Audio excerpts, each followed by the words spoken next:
Welcome to the ATMC TV High School Football Game of the Week. For the first time this season, your play-by-play guy, Sam Hickman, gets to do a regular season high school football game after being on injured reserve the first couple of weeks. Good to be back, Jay. Well, Sam, and the second happiest person in Brunswick County is me because you're the first happiest. Man, I sure am excited to be back in this chair and with you guys. And we got about 6.5 minutes before the opening kickoff. And Jay, like North Brunswick prepared to play Swansboro all week, we prepared all week to do North Brunswick versus Swansboro. At 9:24 this morning, I had a conversation with North Brunswick Assistant Athletic Director Dustin Medlin. At 9:24, he said, yes, kickoff is at 7:30. At 9:29, he texted me back and said, the game's canceled.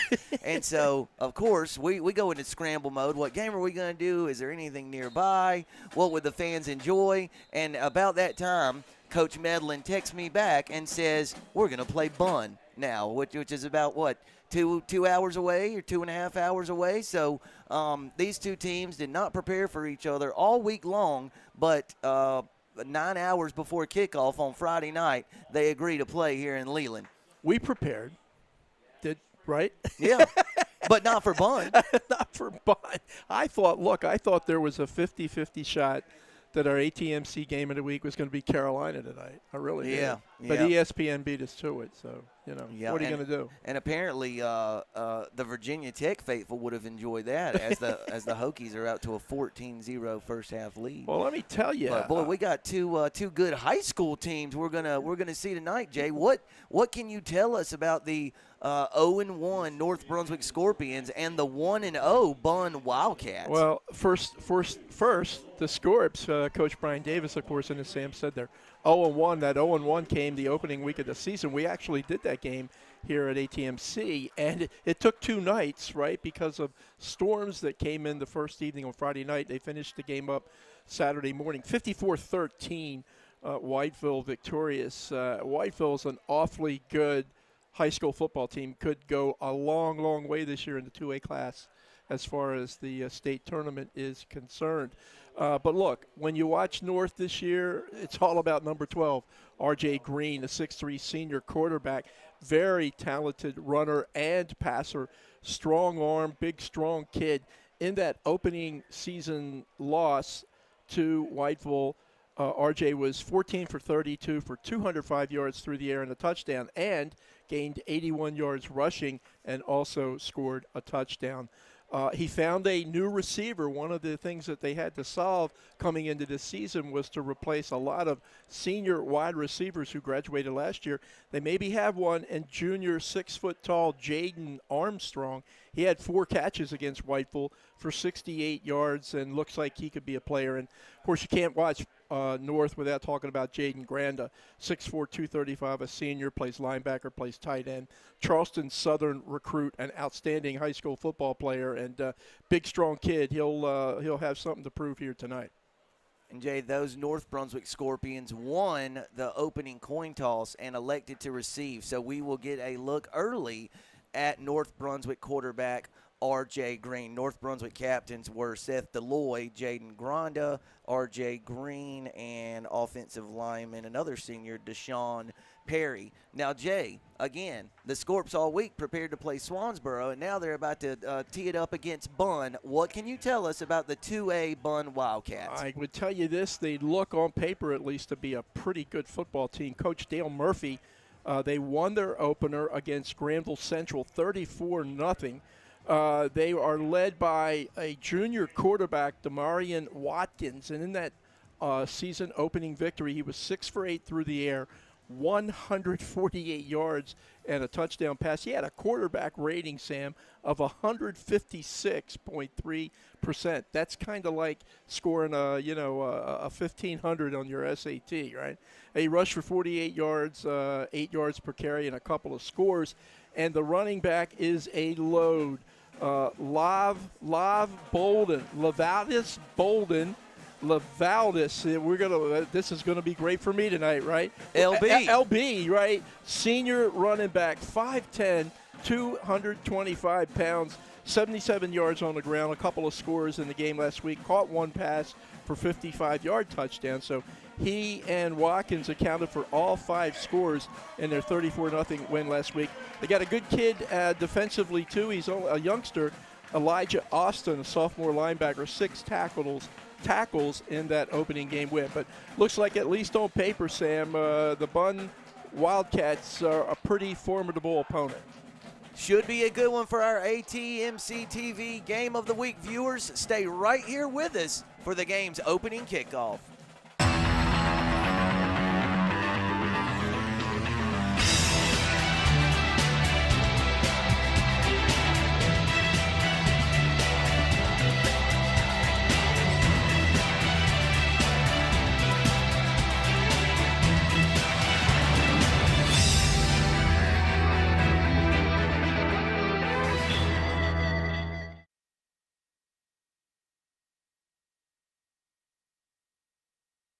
And we are back on the campus of North Brunswick High School at Gary Bishop Stadium.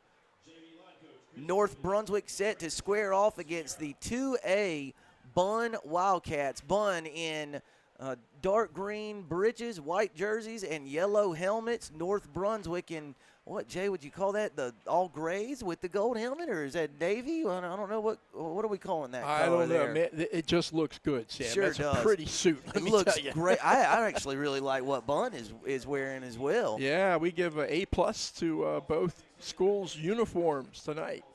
So, Jay, for folks who may not have had a chance to see the Whiteville North Brunswick game in its entirety in week 1, you look at it a couple weeks later, and Whiteville was hung 50-plus points, and it was 50-something to 13. But based on the conversations I had with you, that game was a lot more competitive than the score indicated. I think it was when the Storms came in. It was about 6 minutes to go, I believe, in the third quarter, and the score margin was much, much closer than what it ended up being, and that's taken into account, or not taking into account, the fact that North Brunswick had a couple of golden opportunities to score and could have gotten even closer. But, day 2, that Saturday morning, the Wolfpack just kind of ran away with it. So, and they're going to run away with a lot of teams this year because they're that good. And we are off at Gary Bishop Stadium. Opening kickoff fielded cleanly by the Scorpions. Jay, I believe that was number 2, Seth Deloy, out across the 30-yard line, tripped up at about the 35. Jay, you talked about L.B. Bolden, the senior running back for Bunn. He actually handled the place-kicking duties there on the game's opening kickoff. He also punts for this team. He's one of 3 different kids who punted the football in that opening game. So Bolden does a lot of different things. And starts at defensive end, apparently. Big, strong kid. Little pop pass from R.J. Green to his receiver. A gain of about 4 yards on the completed pass from R.J. Green to number 16, Dominic Atkinson-Bell, the junior receiver. Well, you see more and more of those little pop passes, as you refer to it, Sam. West Brunswick being one of the schools in the area that's really taking advantage of that. A mistake early on defense by Bunn as the Wildcats lined up in the neutral zone. So instead of a 2nd and 6 from the 39-yard line, the Scorpions have a 2nd and 1 from the 44. Playbook wide open here for Brian Davis and the Scorps. Green fires one down the field. He's got a man just off the fingertips of the intended receiver, number 2, Seth Deloy. Boy, it was a good throw, a good route. Deloy got behind the defense, just maybe a bit of an overthrow, and the Scorps miss a big opportunity there. They sure did, and that's a play you would think they would come back to, as Green really lofted it out there well, and Seth Deloy, the Swiss Army knife for North, almost came up with the catch. Green's going to keep this one, Jay. He's got a lot of running room. He's hard to bring down. He's across the 45, brought down at the 43. A gain of about 13 yards, plenty enough for a North Brunswick first down. Tackle by Angel Medina Keith for the Bunn Wildcats, but not before the first down. This time is going to be a handoff between the tackles. Bunn defensive lineman number 75, Dominic McDowell, 225-pound junior defensive lineman, brought down the ball carrier. Well, I'll tell you what, North is getting up over that ball quick. Did Bunn line up in the neutral zone again? They did. Boy, Jay, Bunn having some alignment issues here on the game's opening possession. So if that doesn't give North a first down, it's going to be awfully close. Second, and we'll call it a half a yard here with 11 minutes left in the opening frame. Scorpions on the move early. Trevor Baldwin in at that tailback position, Sam. 6'2" senior, gives him some size. Green fakes the pop pass, rolls out to his right, looking for a receiver, sheds a tackler, finds a wide open receiver. Atkinson Bell makes a man miss inside the 10 and is driven out of bounds at the 5-yard line. Jay, we have hankies on the field, though. I believe this one's coming all the way back. So instead of a first and goal at the 5-yard line, North Brunswick is going to have to come all the way back and snap this next play from near midfield.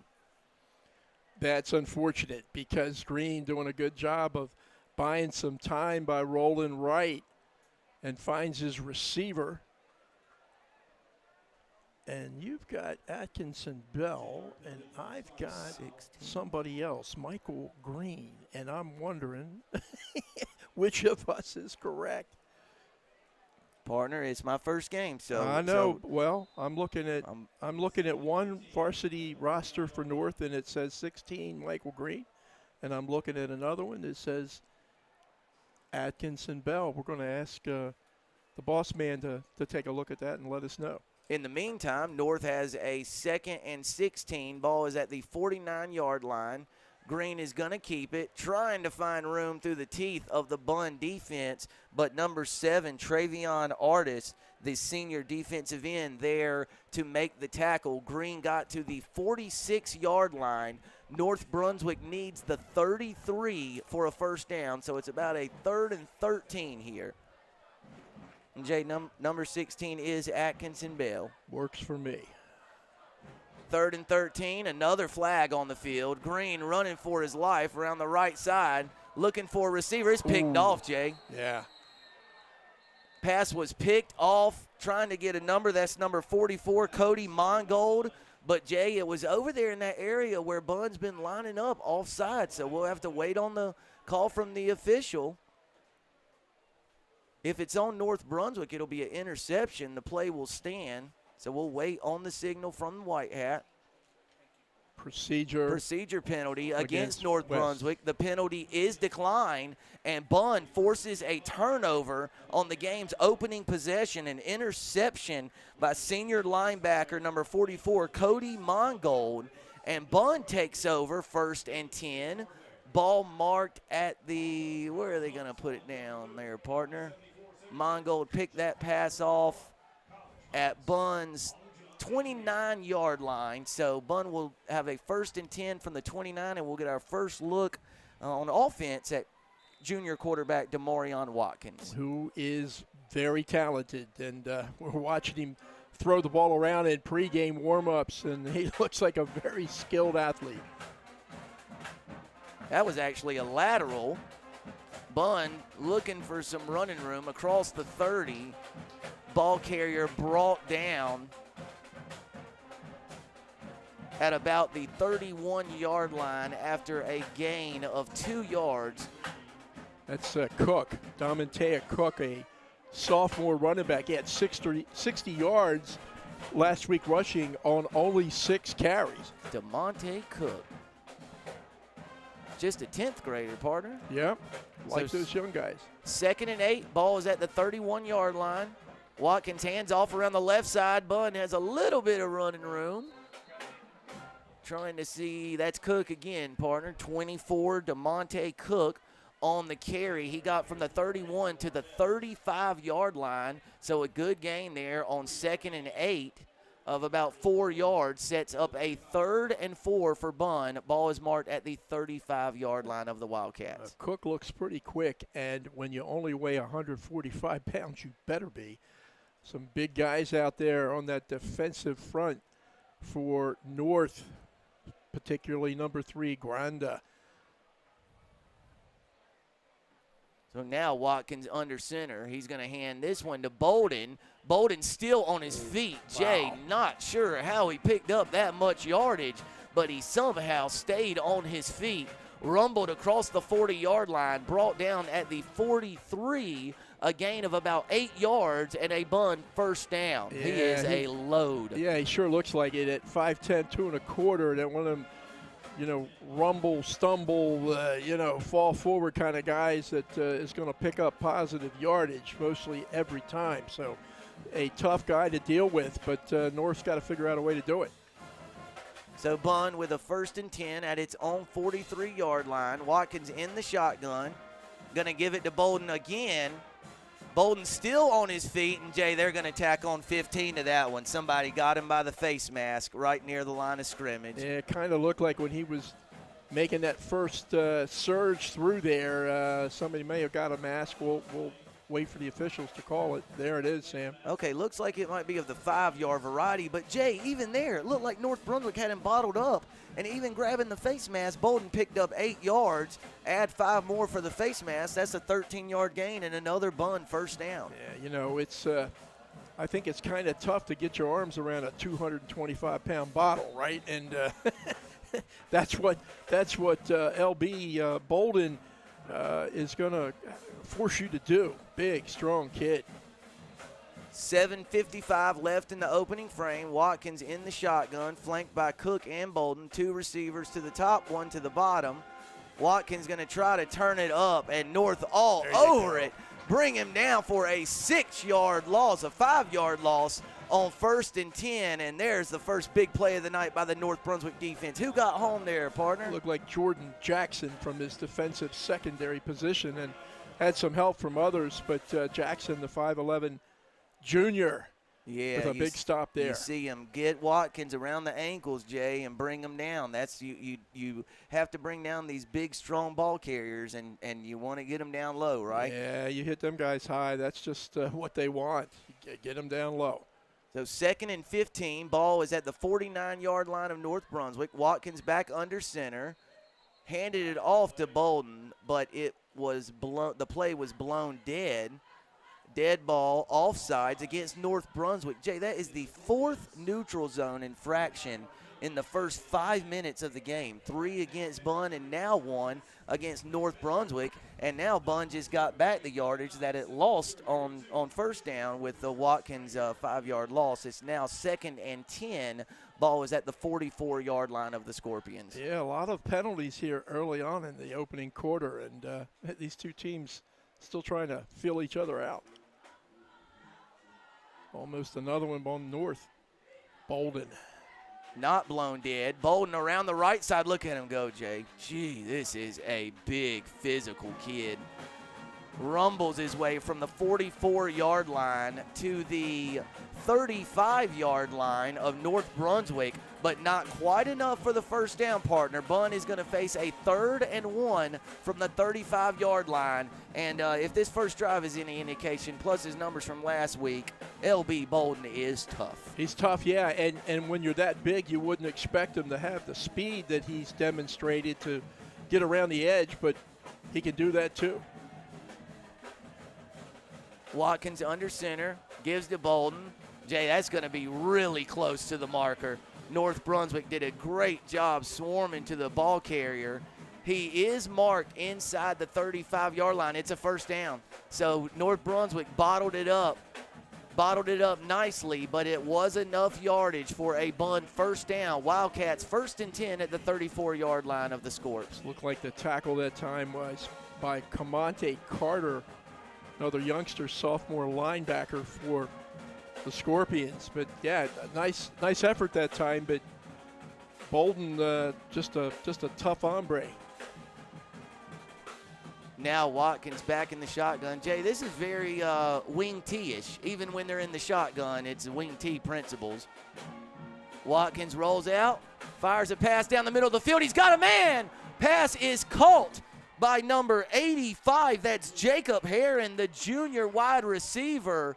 Huge completion on 1st and 10 from the 34 all the way down to the 11, so 23 yards on the strike from Demarion Watkins to number 85, Jacob Herron, and the Wildcats have a 1st and 10 at the 11. You see Watkins it again. Under siege, got it away in just the nick of time, and watch this grab, Jay. Sam, that's one of those location, not rotation, and Herron, who caught 2 last week for 75 yards, is at it again. This time it's number 34 on the carry. That is Howard Edwards, the junior listed as a linebacker. He's a fullback this time, not to be mistaken with Howard Varnum, of course. And, Jay, it looks like number 34, Howard Edwards, is got banged up on that play. He's still on the turf at around the 9 or 10 yard line of North Brunswick. The ball was marked at about the 8, so Edwards picked up 3 yards on 1st down. After the injury timeout, Bunn will face a 2nd and 7. Early takeaways, Jay. Speaking of takeaways, Mongold with an interception on North Brunswick's first drive, and Bunn got the ball and has just kind of methodically marched it down the field and has a prime scoring opportunity here with 4:50 left in the opening quarter. Well, it looks that this is their MO, right? They run the ball, throw it when they need to, and are very efficient when they do toss the ball. Last week, Watkins 6 for 8, and he completed the big pass here on this drive to Jacob Herron to keep it moving. But yeah, Sam, when you got kids like Bolden, who are just kind of human bowling balls, you want to feed them and feed them a lot, and they've been very successful, at least on this opening drive tonight.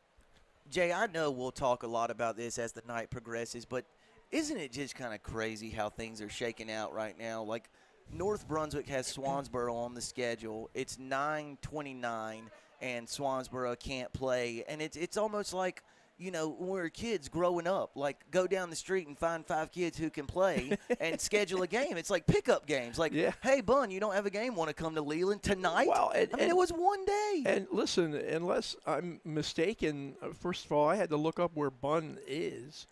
And it's like a 2.5-hour drive. I mean, this is a kind of a decision that you make years in advance. Yeah, not years. Hours or minutes. I mean, so kudos to both the North Brunswick staff and the athletic department and the Bunn staff and the athletic department for pulling this together. I don't know if Bunn had a game tonight and it was COVIDed out, or if they had an opening or not, but it was pretty lucky they did. They were supposed to play Webb. Yeah, out of Oxford near Durham. So that game got called off, and now Bunn travels to Leland and takes on the 3A North Brunswick Scorpions. Sam, this might be the way this entire 2021 season is going to be. Play whoever you can. And, Jay, all of a sudden, West Brunswick, after having to go into quarantine, loses games against Whiteville and North Myrtle Beach, and all of a sudden next week, which was supposed to be the Trojans' bye week,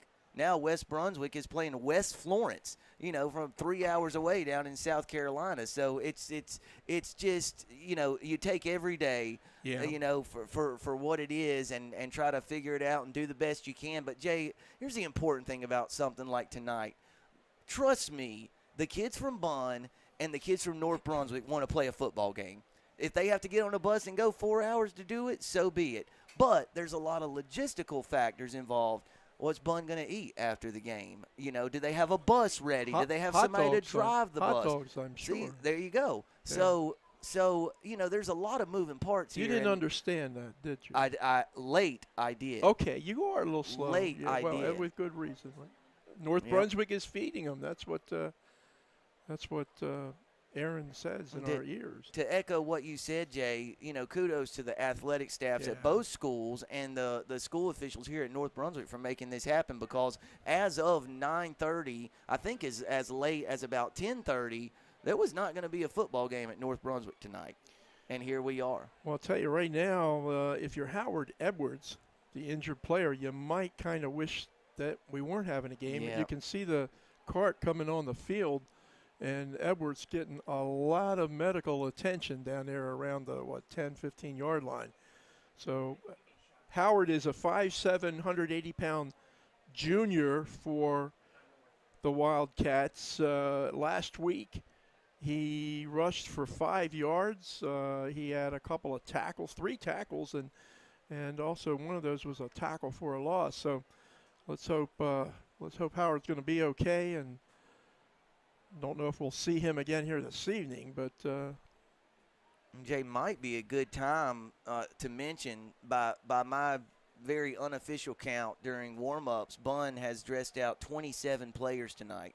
A lot of these kids are counted on, Edwards included, to play both ways. So, when you got 27 kids, attrition is not what you want to see. Every player counts, and absolutely looks not. like Edwards was helped to his feet, is now being helped onto the back of the cart, and of course the entire team at ATMC TV sends our best wishes to junior linebacker and fullback Howard Edwards. Jay, let's just hope he's okay and it's a day-to-day situation and he's back on the horse next week or in a couple weeks. Well, I'll tell you what, you know these kids, and you just see all the staff that are around Howard right now, the medical folk, trainers, coaches. They really, really do look out for the kids and safety first. And, I share with you the same sentiment that Howard's going to be okay. Jay, I know it probably feels like it was about 2 months ago now, but how was the crowd in the opening week game between North Brunswick and Whiteville? It was good. It was good, and it's wonderful to see, folks in the stands. We certainly enjoyed the bash at the beach. I thought the crowd support for all the teams there was terrific. And that flowed fantastic. over. Yeah, it floated into that first opening week game, Whiteville traveling here to Leland to play North. And then last week, another interesting matchup, Midway, which is a long ways away, comes to South Brunswick, and a pretty good crowd for South. And there were even some folks from Midway that were in the stands that night. And saw, let me tell you, one heck of a game by South Brunswick. Danny Parker putting on a show. 5 touchdowns? Yeah. Did I read that right? Yeah, and I think 9 or 10 sacks in that game. You can't throw from your back. And nope. The Midway quarterback who had set a state record the game before found that out last week. So, Jay, back in action. 2nd and 7 for Bunn from the 8-yard line of North Brunswick. Watkins back under center. This give is going to be to Bolden. He's still on his feet, partner. Good job of gang tackling there by the North Brunswick Scorpions. Bolden is going to be marked down just shy of the 5-yard line at about the 6. So we'll give him 2 yards. And, Jay, that's going to set up a pivotal 3rd and 5. Ball is just outside of the 5-yard line of the Scorpions. So a whole bunch of North tacklers that time, and that's probably what you need to take down LB. But included in there was Tucker Goss, a junior linebacker who is a good one, Sam, and he's going to help Coach Brian Davis here this year and next year too. So 3rd and 5, ball is at the 6. Bunn needs the 2 for a first down. Give to Bolden around the right side, Good and North shot. Brunswick stands him Who up. is it? That is going to be a loss of yardage. 44, that's Martell's. Yeah, that's another Anthony hitter. Martell's, a junior, just stones Bolden right at the line of scrimmage.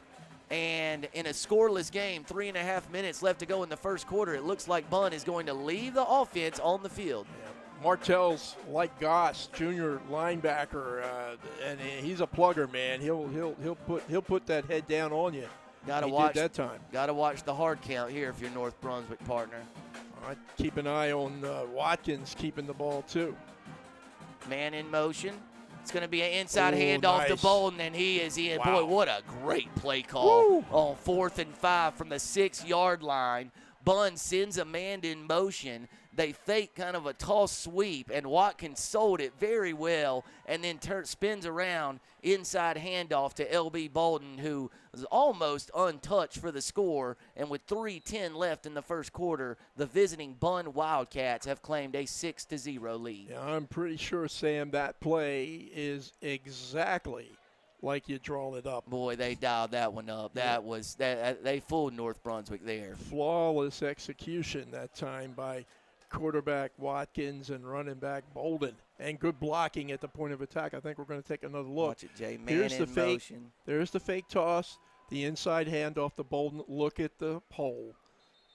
Me and you could have run through there. And, Jay, offensive lineman number 70, Gabriel Soto Ramos, was a pulling guard there and just cleared the path for Bolden to scamper across the goal line. So, Jay, now delay a game penalty before the 2-point try. You don't see a whole lot of 2-point conversion attempts from the 8-yard line, but that's exactly what we're going to see here. Bunn, again, leading 6-0 with 3:10 left in the opening stanza. Watkins under center this time. Bolden and Cook in the backfield. Watkins fakes the handoff, throws a high arcing pass to Bolden. Oh boy, he nearly made a circus grab, but excellent coverage by number 7, Tavion Joyner. The senior defensive back broke up the pass, and North Brunswick able to keep its deficit at 6-0. Each team has had one drive.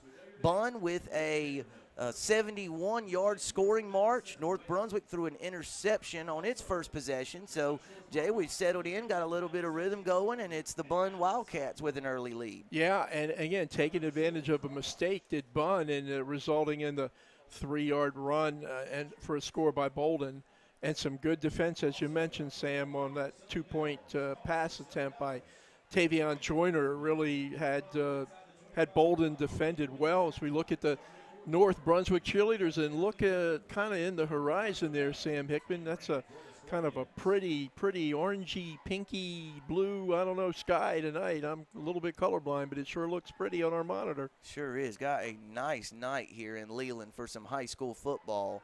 And, boy, Jay, for just finding out you were going to play about 10 hours ago and getting on the bus and traveling a couple of hours, yeah. Bunn sure looks good here early. Yeah, Bunn looks real good. And, again, you like the fact that they took advantage of that turnover opportunity and marched the ball down the field. The only bad thing on that drive was the injury to Howard Edwards, and we're hopeful that Howard's going to be okay. Bolden again handles the kickoff duties, fielded cleanly by North Brunswick. Return man still on his feet, tripped up at about the 37, 38-yard line. I believe that was Deloy. Number 2. Yep. It was indeed, and North Brunswick with pretty good starting field position here with 3:02 left in the first quarter. The Scorps will take over 1st and 10 at their own 38-yard line. Yeah, Deloy, as we've kind of joked over the years, it seems like he's played here 5 years, right? But the Swiss Army knife, because he plays offense, he plays defense, he plays special teams. Sam, that one pass earlier in the game in the quarter that R.J. Green just missed Deloy on a long pass down that left sideline, something that maybe the Scorps can come back to. We'll see what R.J. Green and company do on 1st and 10 here from the 38. It's going to be a give around the left side, a good gain on 1st down, and Jay, I believe it's going to be all for naught. That's in the holding area there. Yeah, that's too darn bad, too. Yep, back judge comes in, throws a holding flag. The flag is laying on the turf at about the 40-yard line, 2 yards past the line of scrimmage. So looks like it's going to be about a 1st and 18 that North Brunswick faces from its own 30-yard line. The mistakes will just eat you up. You know, I've said this for a long time, 30-odd years of doing this, that football games are generally lost, not won. And son of a gun, if I didn't hear one of the ESPN guys say the same thing this week, they're lost, not won. Green rolls out to his right. Oh, Jay, nice he's got cut. a lot of running room over there. Got a lot of running room. That's R.J. Green. Sprints all the way across the 45-yard line to the 46, a 16-yard gain. And, boy, that's how you erase getting behind the chains. All of a sudden you had a 1st and 18, and after one R.J. Green scamper, it's 2nd and 2 from the 46. Yeah, we're seeing the end of that right here. What you didn't see was his vision downfield. He was moving right, cut back against the grain left, and picks up all those yards. Great play by Green. Oh, Jay, North Brunswick pops one around the left side, a gain of about 7 yards, and a Scorpion first down. And Sam, looks like 15. I love their Trey uniforms, Baldwin. Except you can't see the doggone numbers, but I believe you're right. Trevor Baldwin, Yep. 6'2", 220 is listed. That's some size, man. Boy, there's about 430 pounds of beef there in the backfield with R.J. Green and Trey Baldwin. Green keeps it. Keeps. Ooh, Look at that. Look whoa, at that, Sam. R.J. Green runs through a Bunn defender, and 45 yards later reaches pay dirt. Didn't take the Scorpions long, a 45-yard read option keeper by R.J. Green, and we're all knotted up. 2:14 left in the first quarter. North Brunswick 6, Bunn 6. R.J. Green, Jay, watch Rama this. Jamma. That's what that R.J. stands for. The defensive end flies down. And Green keeps it, and watch this. Hit. Boom. Rama Jamma, R.J. Green for a 45-yard touchdown run. And Great Jay, play. he also exacts a measure of revenge as he ran over Cody Mongold, who picked him off on the game's first drive. There you go. That's how we do it here in Brunswick County, huh? Nice run by R.J. Green. Woo! Brian Manzanares handles the extra point duties and bangs it through the uprights and over the soccer goal. So North Brunswick converts its point after try, and the Scorpions have a 7-6 lead over the Bunn Wildcats with a couple minutes left in the first quarter. Boy, we're not short on action this week on your ATMC TV Game of the Week. Sam, I'll tell you what, we for years been waiting for instant replay, and golly day, we sure picked a good year to get it, right? That run right there was worth it. All the years of waiting for the instant replay run, and man, R.J. Green, just a big, strong kid. We talk about his arm, but we forget that he's a very, very prolific runner. 81 yards on the ground in that opening game or opening season loss and to a score, Whiteville. right? And a score, yeah. So, but he's big. He's 6'3", 200. A kid that kind of came into the quarterback position after a couple 3 games last year. I think he broke his arm his sophomore year. Indeed. So he's grown a lot since he's been here. Has. Yeah. And Jay, I know it's so easy for me to say sitting up here, I couldn't tackle R.J. Green in a million tries, but there's a prime example. You cannot try to bring him down up top. No, he's one of those big kids that you got to take the legs out from under him, no matter how hard that is to do. And it is incredibly difficult, Jay, because he's shifty. He can make you miss. If you dive for his ankles, he can go right around you. So it's kind of, pick your poison. But, boy, you try to bring him up near the shoulders, and it just makes it an even tougher task. It sure is, and he showed at that time. And gives, with the point after, gives the Scorps a 7-6 lead, 2:14 to go in the first quarter. But kind of a fun game, Sam Hickman. Absolutely. Good start.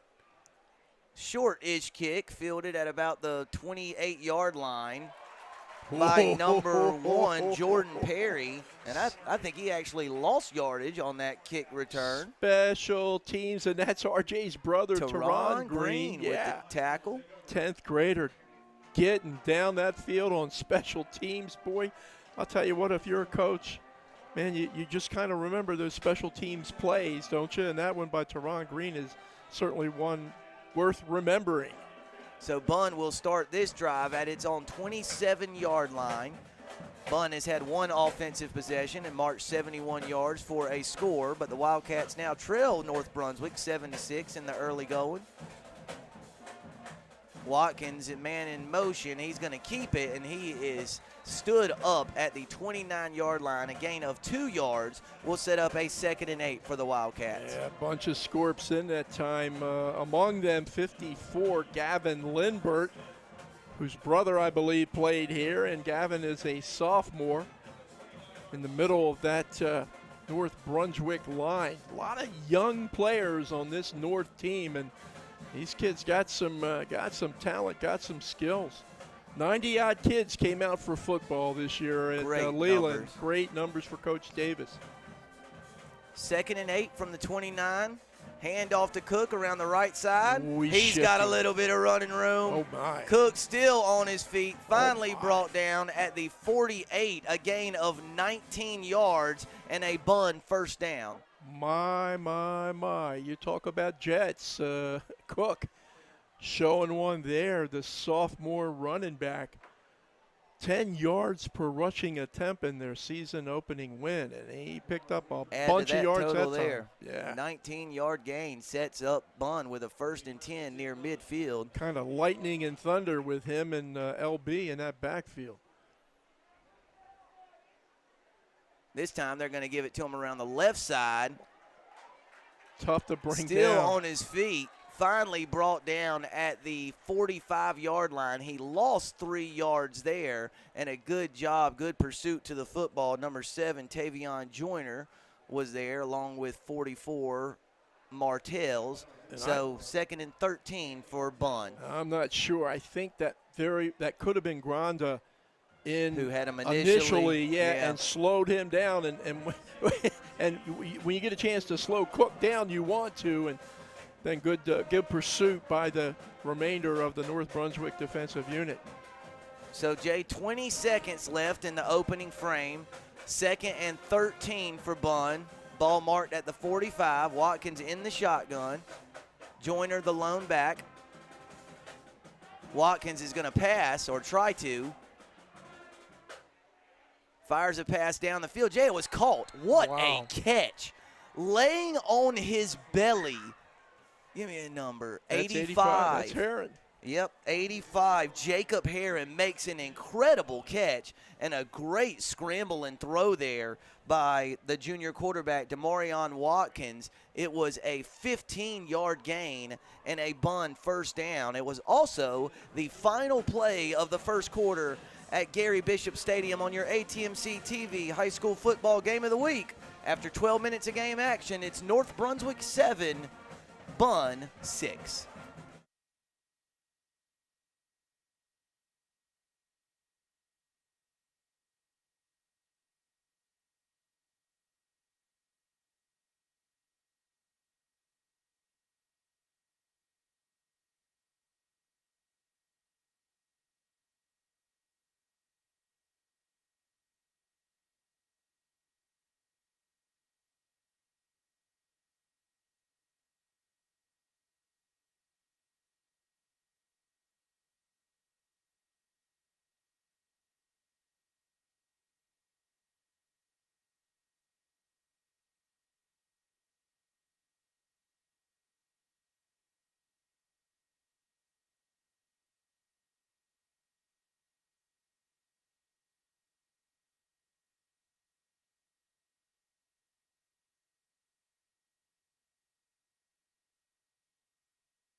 And we're back for the start of the second quarter. Bunn trails North Brunswick by 1 point, 7-6, but the Wildcats on the move again have a 1st and 10 at the 40-yard line of North Brunswick.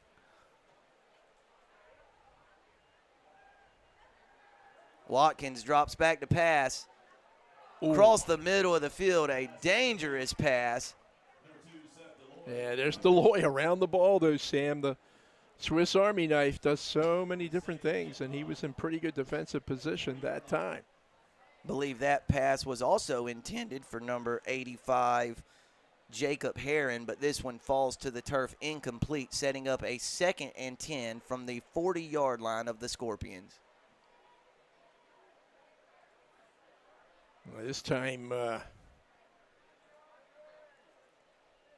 handoff. Bang. Ooh, Granda. Nails Cook right Wow. as he tries to get across the line of scrimmage. That's going to be a loss of a yard on second down, and it's going to set up a 3rd and 11 for the Bunn Wildcats with 11 and a half minutes left before halftime. Yeah, Jaden Granda, such a big, strong kid on the interior of that line, and I think he's been offered by Charleston Southern, I believe, and I expect there'll be a few more coming his way before his senior year is complete. But really, really nice play by Jaden Granda. 3rd and 11, Watkins in the I formation. Fakes the handoff, rolls out to his right. Jay's got running room around the left side. He's dangerous. Oh, boy, North Good Brunswick with stop. some impressive closing speed over there. That was number 30, Amari Smith, the junior linebacker. I thought Watkins had all kinds of running room, and Smith just closed on him and held him to a gain of 3, setting up a 4th and 8 from the 38-yard line of North Brunswick. That is a huge play that time by Smith to stop the very dangerous Watkins. Because I agree with you, Sam. It looked like he had a lot of green in front of him, but Smith closed quickly and brings him down. Good tackle. Sets up a 4th, and looks like they may keep the offense on the field. 4th and 8. Bunn needs the 30-yard line of North Brunswick for a first down. 10 minutes, 15 seconds left in the second quarter. 4th and 8, ball at the 38. They are going to go. Oh, no, ran into each other, partner. North Brunswick's all over it. Wow, look at that pursuit. Boy, North Brunswick just all over that 4th and 8 rushing attempt by L.B. Bolden from the very start. And the Scorpions force a turnover on downs. Huge defensive stop by North Brunswick. And the Scorpions lead 7-6, 10 minutes left before halftime. And R.J. Green and company will have excellent starting field position, as that was a 7-yard loss on the play, and North Brunswick will start this drive at its own 45-yard line. Well, there are a host of Scorpion tacklers that time. I saw Deloy in there, and I think he was shaking Cody Callahan, a sophomore, and congratulating him on some good pursuit that time. Well, let's see what Green can do. Oh, Not now much. it's Bunn's turn to get into the defensive backfield. Wow. But Baldwin keeps his legs churning and picks up one of the most impressive 4-yard gains I think I've ever seen. The senior tailback picks up 4 yards, setting up a 2nd and 6 from the 49-yard line of North Brunswick. How in the world did Trevor Baldwin get 4 yards out of that when he was hit 4 yards in the backfield? Great effort by Baldwin. Ooh. Boy, Jay, ball's on the ground. That's a fumble. Who's got it? Out of bounds. It was ruled a fumble, but fortunately for North Brunswick, trickled out of bounds before Bunn could scoop it up. Yikes. Even still, Jay, the ball was moved from the 49-yard line all the way back to the 38, so a loss of 11 yards will set up a 3rd and 17, ball marked at the 38-yard line. Yeah, I think North dodged 2 bullets on one play. First the interception, then the fumble. See what RJ can come up with here. Needs a big play. High snap, Green corrals it, fires it down the seam. See. Oh, very, very nearly picked off by number 33, Scotty Spencer, but off the fingertips of Spencer and falls incomplete. So after a good 4-yard gain on first down that moved the ball near midfield, North Brunswick nearly loses a fumble and loses 11 yards on the same play, and then nearly has the second Green pass of the night picked off there on 3rd down, and that will bring on the North Brunswick punt team. Tell you what, Scotty Spencer for Bunn. Really, a Bunn, I'm sorry. Ball, really, yeah, he made up a lot of ground. High end over end kick by Lanier. Down by North Brunswick right at the 35-yard line. So Jay, 12 and 5, about a 27-yard punt. Do I have the right number there? Yeah, by 62, Braden Lanier. And Bunn's offense comes right back onto the field. The Wildcats will have a 1st and 10 at its own 35. And it was Leo Acera in on special teams, and you mentioned Braden Lanier, the punter, a big guy at 6'4", 235 pounds, and we saw his dad win a Chick-fil-A sandwich for life. For a year. A year, and the pregame, well, that's kind of like life. He nailed that field goal, didn't he? He did. Cook with a handoff.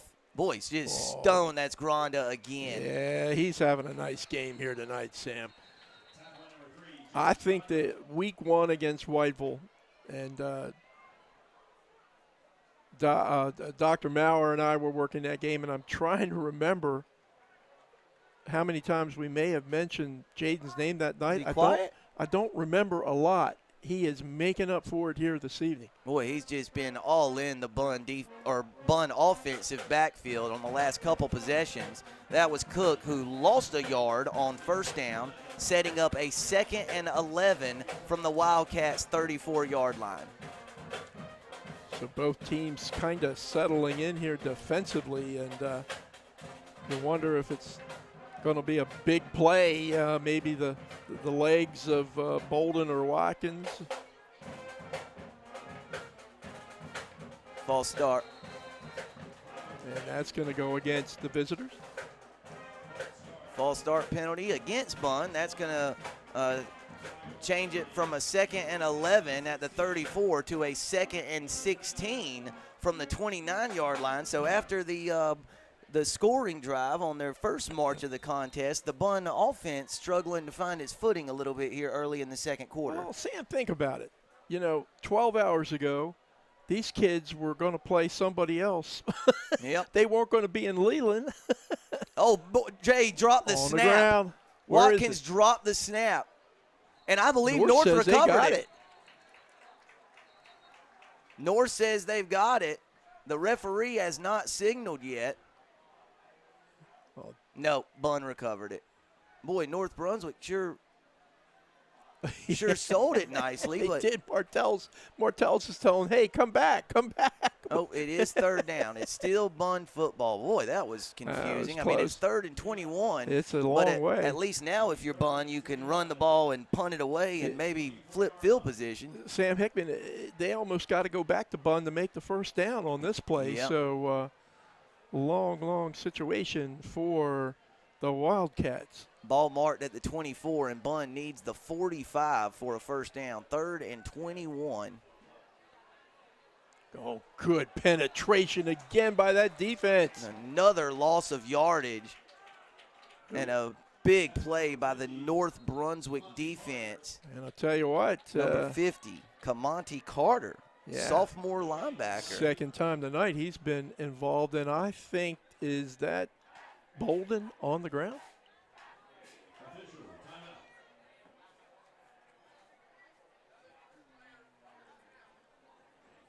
Kind of not far from where Howard Edwards was injured earlier here tonight. About 10 yards away. Yeah, so that's not a good spot on the field for the Wildcats of Bunn High School. Jay, I'm trying to see if I can see Watkins in the huddle walking toward the 40-yard line over there. But, yeah, that is right in the area where Bolden went down. Well, Bolden. Getting up? Yep, and he's getting up. Good, Fortunately, good. walking off under his own power. Definitely banged up. So after the field is cleared due to the injury, Bunn has a 4th and 21. Ball is marked at the 21-yard line of the Wildcats. And I think you called out Kamonte Carter again on that stop, and only a 10th grader, and 2nd or 3rd time tonight that he's been involved in a big hit. I don't know how big Kamonte is. I know he's a sophomore, as we mentioned, but he has had a very impressive game here this evening. So Bunn is going to punt this one, we think. Jay, number 1, a senior running back, Jordan Perry, looks like he handles the punting duties for the Wildcats. Averaged 31 yards last week. They've got three different kids that punt. A good snap, but a high end-over-end kick. North Brunswick just racing to get away from it. Takes a fortuitous Bunn bounce and comes to rest at the 47-yard line. So 29 and 3 more. 32-yard punt by Jordan Perry. And, Jay, if nothing else, if you're Bunn, you kind of got a little bit of breathing room with that kick. Good starting field position here for North Brunswick, but it looked for a second there like North might start that drive inside the 30. A good bounce, a good Bunn bounce on that punt for sure. But despite that, excellent field position for the Scorpions as R.J. Green try to get something going on this possession. Jay, I believe I'm keeping it in 12's hands a couple times here on the ground. I like it. Deloy in motion. Green hands off. Baldwin says we're going to keep it in my hands on this play and pick up about 9 yards on first down. North Brunswick going tempo. It'll be a 2nd and 1 from the 44-yard line. Baldwin picked up 9 on first down. Tell you what, Baldwin in on his own is a pretty tough load to bring down. Sure is. He wants Green it again. Hands off to Baldwin again. This time the Bunn defense there does a good job stopping Baldwin for a minimal gain. But it was just 2nd and 1, and Baldwin had plenty enough yardage for a first down. It'll be a 1st and 10, ball at the 42-yard line. Trevor almost took that snap in the air. Green rolls out, fires a deep one. He's gun. got a man. He's got a gun. Touchdown! R.J. Green to number 2, Seth Deloy, a 42-yard touchdown strike from the senior quarterback to the senior receiver, and the Scorpions have taken a 13-6 lead. I'll tell you, that's the play that they ran in the first quarter, and they just missed, and that time they connected. Excellent route and catch by Deloy, and a wonderful throw by R.J. Green. Right on the money. Right on the money. Just over the outstretched hands of the senior DB, Javon Perry, and Deloy hauled it in and made the grab for 6. Sweet. Cody Callahan, the holding duties for the Scorps.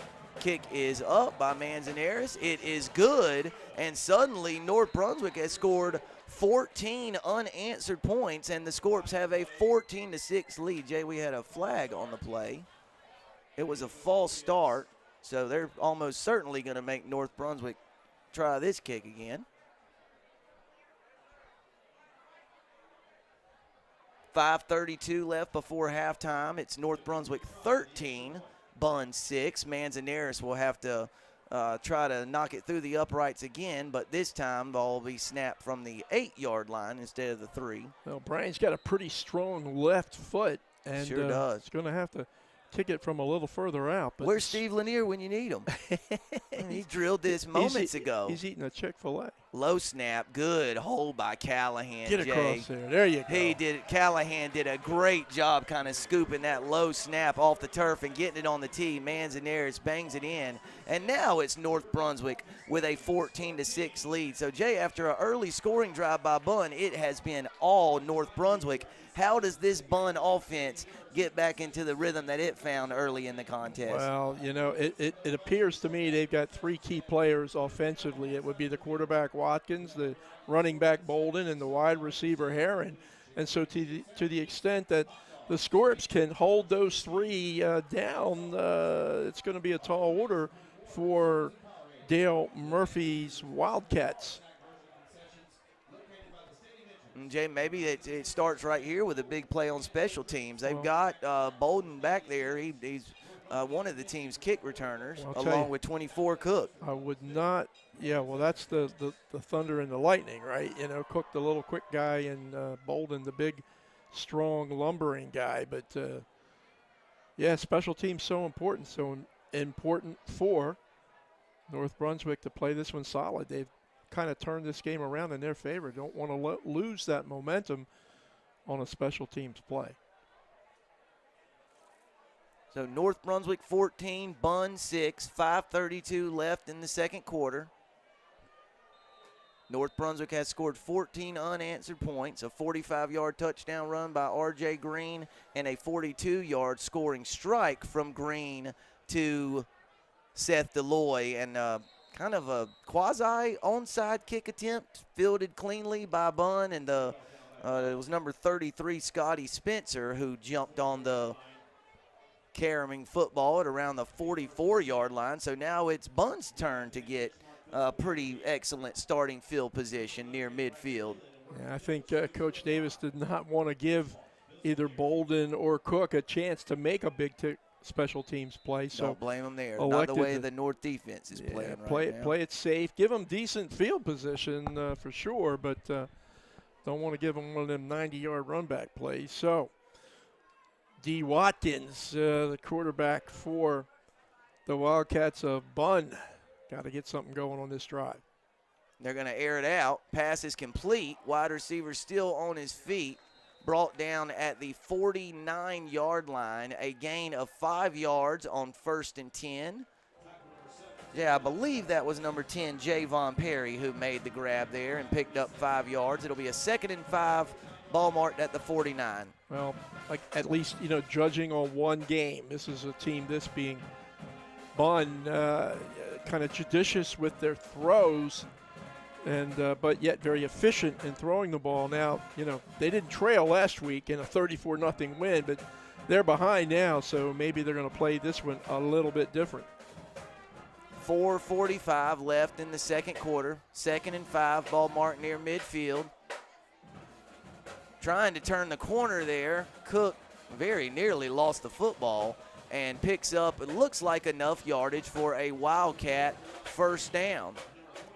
6-yard gain from the 49 to the 45-yard line of North Brunswick, and the 6 yards is enough for a Bunn first down. Yeah, I was watching Carter. He kind of forced that play that time, and Teron Green with the stop, and Camonte a little slow coming off the field. Hopefully he's okay. He's had a nice game here tonight, the sophomore linebacker. And, Jay, remember, North Brunswick got the football first. So, if Bunn could muster a scoring drive here, this close to halftime, the Wildcats also get the ball after the break. So a lot to digest here in the final 4 minutes of the first half. And timeout, Bunn. Yeah, good call. So the play clock was winding down, and the Bunn coaching staff certainly didn't want a delay a game penalty on 1st and 10 from the North 45-yard line, so the Wildcats elect to call a timeout. Jay, we're through about 20 minutes of game action. North Brunswick has a 14-6 lead. Some of the key points prior to the game have come to fruition during the game action. Primarily, we've seen how dangerous R.J. Green can be with the ball in his hands and throwing it. Yeah, this kid is gifted. I mean, he really, really has a strong, accurate arm and has the potential to, pull it down and do damage with his legs as well. So he's, in a year where not a lot of experience coming back in the league, the conference at the quarterback position, but certainly Green being one of the experienced ones, and that experience is showing up here this evening along with some really nice God-given athletic talents that he has.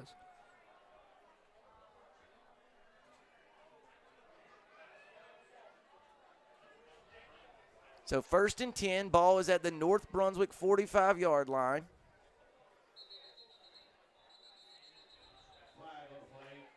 North Brunswick line up off sides again, or is this one on the Wildcats? False start. Boy, I'll tell you what, good grind at that time. He's got the motor running tonight, Sam. He went around. Sure does. Get the tackle for Bunn, Soto Ramos. He was around him before Ramos even got up out of his position that time. Watkins barking instructions over at his receiver, Javon Perry. 1st and 15, ball is marked near midfield. Oh, he just got it off. Pressure. Wow. Pass falls incomplete. Looked like Perry had a little bit of a beat on the cornerback, but lost his footing as the ball was about to arrive, and quarterback number 5, Demarion Watkins, took a shot there after he released that one. He took a shot, I believe. Granda. It was 31, Leo Oh. Acera. My word. And Acera, you know, from his secondary position, I guess. Maybe he's a linebacker. I don't know. He's kind of all over. But, boy, he leveled the quarterback Watkins that time. 2nd and 15. Ball is marked right at midfield. Bunn needs the 35-yard line of North Brunswick for a first down. All kinds of confusion. Mix up that time. Chased down. Boy, Jay, I'm telling you, Bunn is out of sorts offensively, to say the least right now. That's about the 3rd time in the last 3 possessions that they've had a busted play where Watkins had to just kind of take off and get what he could. This time he was able to get back to the line of scrimmage, not the original line of scrimmage. So that'll set up a 3rd and 15, ball marked right at midfield. Yeah, multiple Scorp tacklers that time. I believe Teron Green was one of them. And he's only a sophomore. Sam, when you start looking down the roster and you start seeing the contributions, yeah, RJ's a senior, but a lot of these guys are not. They're juniors and sophomores.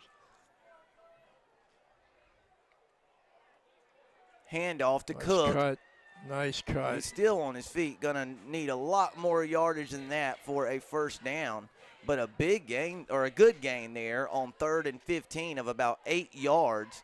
Ball marked all the way inside the 45-yard line of North Brunswick at the 43. However, the Wildcats need the 35 for a first down. So with 2 minutes and 50 seconds left before halftime, Bunn going to leave its offense on the field for a 4th and 8 attempt from the 43. A big down for both teams. If North can stop them here, they're going to get the ball in great field position. Bunn maybe trying to draw him off sides, and Watkins does. North Brunswick does not take the bait, and Watkins motions to the white hat for a timeout. So 2:32 left in the second quarter. North Brunswick 14, Bunn 6. Bunn scored on its opening drive. North Brunswick responded with a 45-yard touchdown run by R.J. Green, and then a 42-yard scoring pass from R.J. Green to senior receiver Seth Deloy. Bunn trying to crawl back in this one before halftime as the Wildcats also get possession of the football after the break. Jade, is Bunn going to leave the offense on the field here? Well, we'll see, Sam, but I was going to comment. Great discipline that time on the part of the North Brunswick defensive unit, not taking the bait and jumping off sides to give them an easy 5 yards. So I'm not sure. I believe they're going to punt the ball, which is a good defensive stand for North Brunswick, and let's see if they can make a special teams play here. So it looks like North isn't even going to send anybody back deep, partner. Well, that's a pretty Punt smart safe. play. Yeah, Yep. They're going to make sure they are going to kick the ball and not. Now they sent somebody back Yeah, here's there. the trick Oh, play. Jay, he's gone. Yep. And he's got enough. He's got enough. They needed the 35, and the referee was all over it. Let's see where it's marked. It looks like the referee is got his foot down right at about the 35-yard line, and it is. The referees are signaling a first down. Wow, Jay, I cannot say I saw that one coming. Well, Jordan Perry, really the one that made that happen with his athleticism. And as you said, Sam, as you see Perry now pick up the first down there on the instant replay. He had it. North didn't send anybody back to return. They had defenders up, and Perry just beat them, So kudos to Bunn on making a play now. And North, plenty of time on that clock, 2 1/4 to go here. Plenty of time for the Wildcats to even this game up. Jay, we haven't seen Bolden with get a whole lot of carries since he got banged up. Since he went down, yeah. In fact, he is out there now. Too much time, maybe? Another timeout. Boy, Bunn has called all 3 of its first half timeouts on this possession. The Wildcats obviously recognize the importance of this possession. with a 1st and 10 here at the 35-yard line of North Brunswick, a chance to pull within a point or two, or maybe even tie the game before the break. But no timeouts left for Bunn now, and the Wildcats just trying to do whatever they can to get a score here before the break. Well, I think absent a timeout there, Sam, there was a likelihood that Delay. Bunn was going to lose 5 yards, right? So good call by Dale Murphy, and they saved that 5 yards, but burned that final timeout. They may need that before this quarter's over.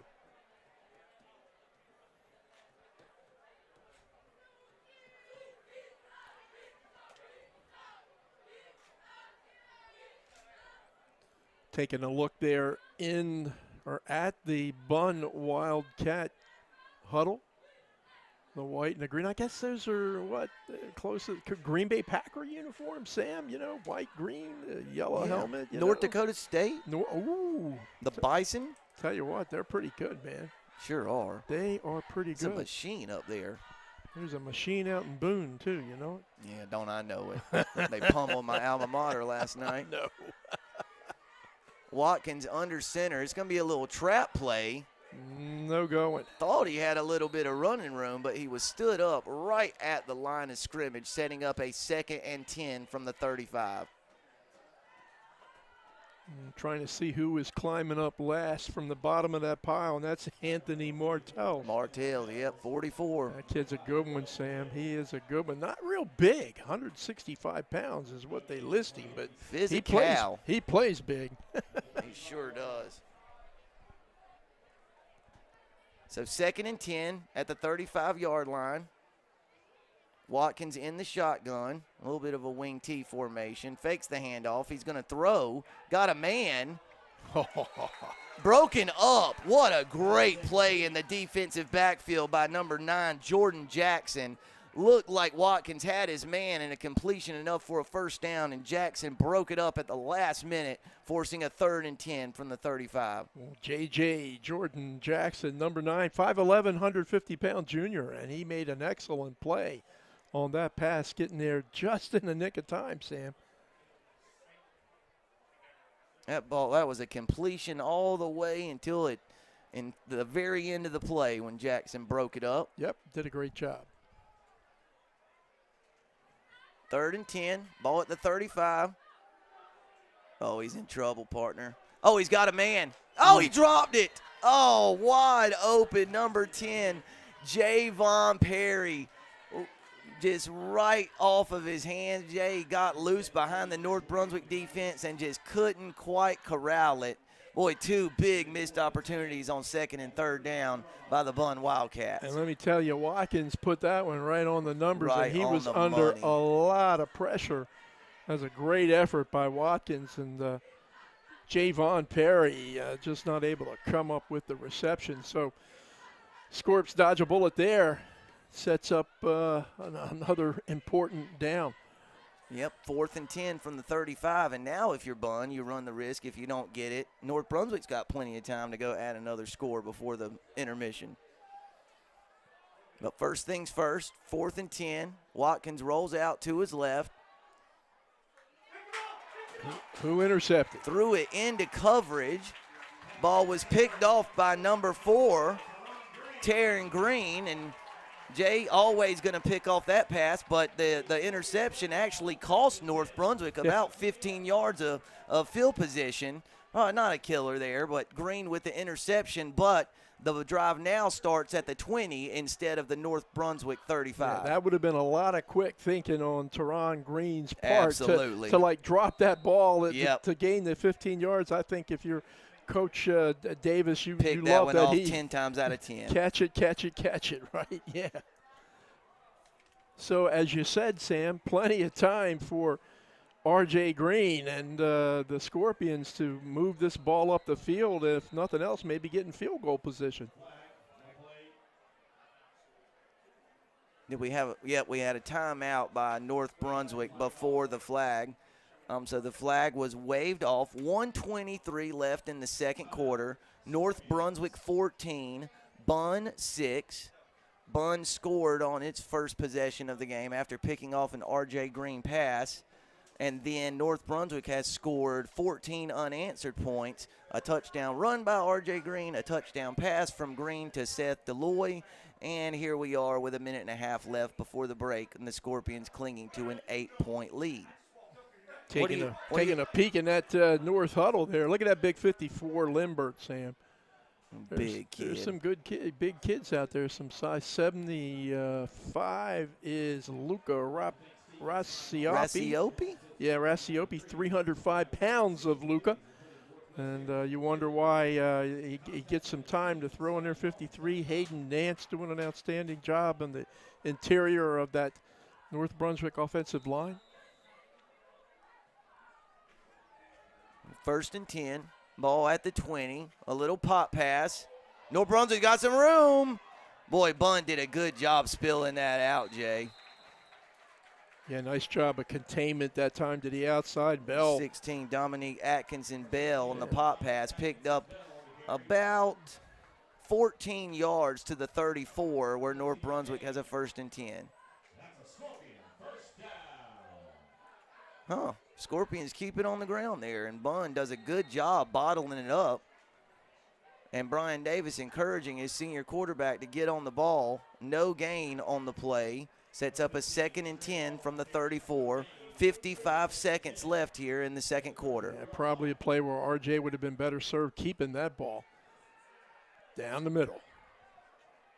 High arching pass down the home sideline. Excellent coverage by number 33, Scotty Spencer. Pass intended for Dominique Atkinson Bell. And the incomplete pass sets up a 3rd and 10 from the 34-yard line of North Brunswick with 46 seconds left before the halftime break. You know, the Scorps got to be careful here and not give the ball back to Bunn with any time left or much time left on that clock, because that's a team that can get up the field quickly as well. 3rd and 10. Pressure. Green with the snap. Oh, it's the right call, Sam. Middle screen. Get. There and you enough go. for the first down. Jay, there's your guy from last week, number 89, Jaden Armstrong. An excellent call by North Brunswick and head coach Brian Davis. 16 yards on 3rd and 10, enough for a Scorpion first down. Boy, they anticipated the pressure coming from Bunn. They called the middle screen, and Armstrong picks up the first down. Excellent play by North. 37 seconds left here in the second quarter. 1st and 10, ball marked right at midfield. 2 receivers to the top, 2 to the bottom. Armstrong in motion. Fake that popper coming down. Get out out of bounds. Oh, Jay, sack. And the clock is rolling. That was LB. Yeah, Bolden with the tackle. Bolden with the sack. Jay, the clock is still running. Thought for sure North Brunswick would call a timeout there as soon as the referee signaled that that Green was sacked inbounds, but another probably about 9 seconds ran off the game clock. It was a loss of 3 yards on the sack. So now North Brunswick faces a 2nd and 13, ball marked at the Scorpions' 47-yard line. We talk a lot about LB tonight. Bolden for Bunn Wildcats, and mostly about his offensive efforts. But he had 5 tackles last week and 2.5 tackles for a loss and a sack. So, you know, Mr. Bolden puts that helmet on and plays both ways, and certainly showed his defensive prowess on that play. And Jay, it looked like too when he chased down Green, he went for the strip, but Green did a good job protecting and holding on to the football there. Did a nice job. Yeah, you got to hang on to the ball. And after that opening interception this evening in the first quarter that Bunn did convert into their only touchdown of the game, North has done a nice job of protecting the football. Green in the shotgun, 4-man rush. Green looking for some running room, rolls out to his right. Oh, he's sacked. A big-time play there on defense. That was 75, Dominique McDowell, the junior defensive lineman. Boy, Jay, you just don't see a whole lot of defensive linemen who can sack R.J. Green in the open field. Yeah, you're so very right. Man, what a play. McDowell's a junior defensive lineman, 225 pounds. He's a big guy, and he needed all of it to bring down the elusive R.J. Green on that particular play. North took a timeout, Sam. So I guess Coach is going to draw one up. Jay, I don't know. Maybe with Manzanares' leg, you can get a 30-yard completion here to about the 25 and give it a shot. I don't know. I don't know. But the good thing is Brian does know. He does.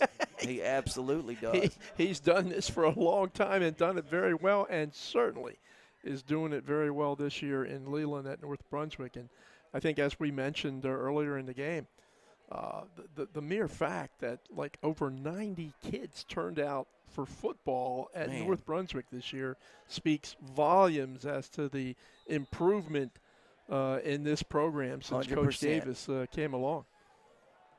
So, Jay, a 3rd and 19 from the 41-yard line. Only 8 seconds left in the second quarter here. 3 receivers to the bottom of the screen, 1 to the top. Green flanked by a lone tailback. He's just going to rifle one up. I thought he was. Better just He's still on his careful. feet, partner. Hold on. Oh, my word.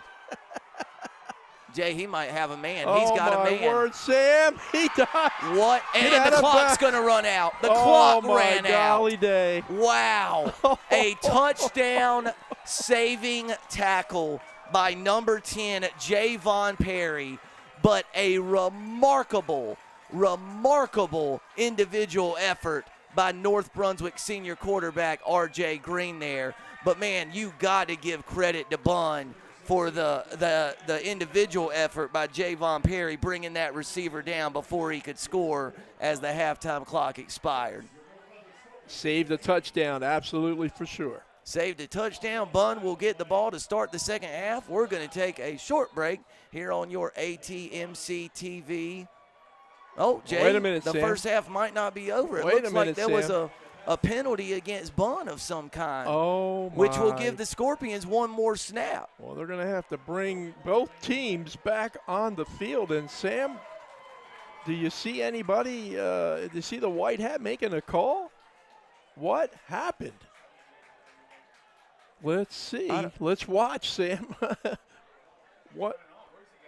Oh, he's going back to pick up his flag inside the So maybe someone grabbed Green's face. That was in the area where Green was eluding pressure. Maybe someone grabbed his face mask. I don't know. Oh, here but the it is. ball's marked. Personal foul.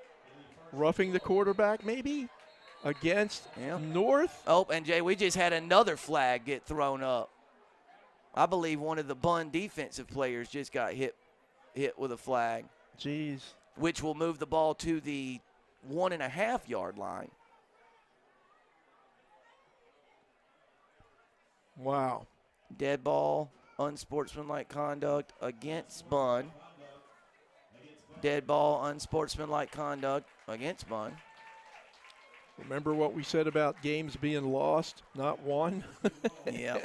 This is how you lose them. Boy, these poor kids from Bunn, again, when they woke up this morning at 8 o'clock to go to school, they had no idea they were going to be playing in Leland, North Carolina tonight. And looky here.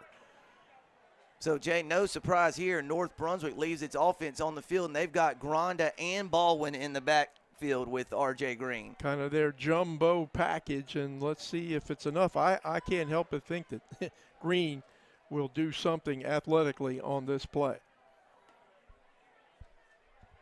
Of course, I'd also believe that the Wildcats will know that and will be looking for it. So an untimed down here on the final play of the first half. It's R.J. Green. Touchdown. And he is in across the goal line for a North Brunswick touchdown. Scorpions lead 20-6. And now we're one extra point away from the halftime break, but we've got a player down on the turf. It was Green, and he's up. Good. Maybe a cramp? I don't know. He's kind of hobbling. He's getting some help coming off. Hopefully going to be okay. Man, how can you hop on one foot that far? If you're R.J. Green, you could do anything. I'd have been laying down on the 5-yard line a long time ago. Ain't kidding. So I expect we will see Brian Manzanares in for his third point after attempt of the evening.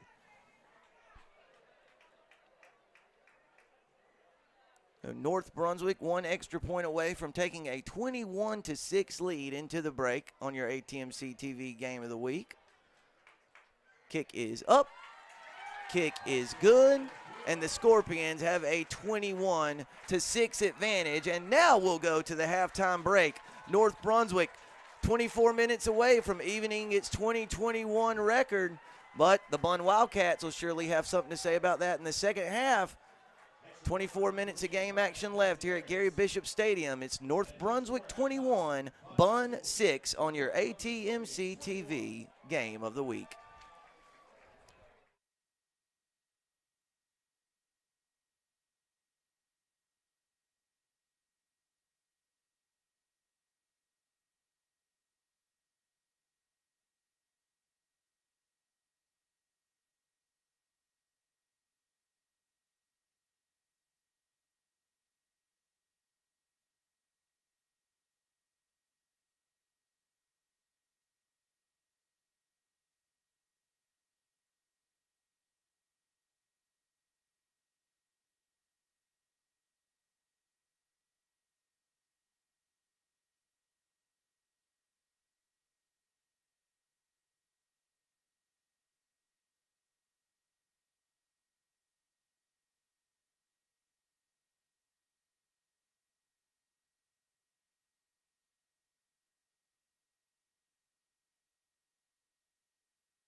We are back for the start of the second half on your ATMC TV Game of the Week. It is the host, North Brunswick Scorpions, holding a 21-6 lead over the visitors from Bunn High School, the Wildcats. Jay, it was Bunn took an early lead, and then after that, it was really just all Scorpions, as you like to say, in principle, because of number 12, R.J. Green. Yeah, it was the R.J. Green show in the first half, and boy, he showed a little bit of everything. His passing ability, his running ability, his escape ability there at the end of the second quarter, which resulted in him being able to plunge in from 1 yard out and that third touchdown in the 21-6 lead. But, boy, Green, he is an exciting player.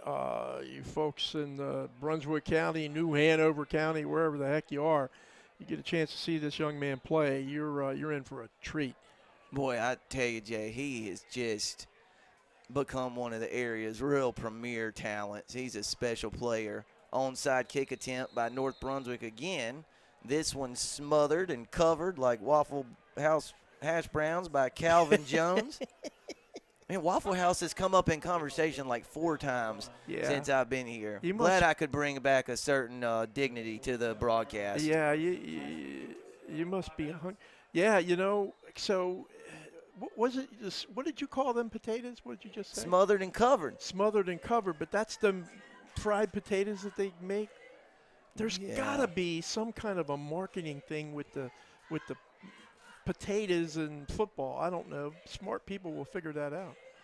Oh, high snap. Watkins did a good job just to corral it, and then he was knocked down at the 49-yard line, a gain of 2 yards. Jay, we haven't seen a whole lot of Watkins on the ground tonight. Well, he started out quick, and he's kind of slowed down since, and I don't, not quite sure why, but other than to credit what I think is some good North defense. And you know who was on the initial hit that time? It's the big guy, Granda, and got some help from Jabril DeShiel, who's a sophomore. A lot of young players for Coach Davis's North Brunswick Scorpion team. Jay, they're pointing toward the scoreboard. I don't know if there was a clock issue or exactly what the problem was, but I don't know for sure that we've got it resolved just yet. Well, you got the right people down there to do it.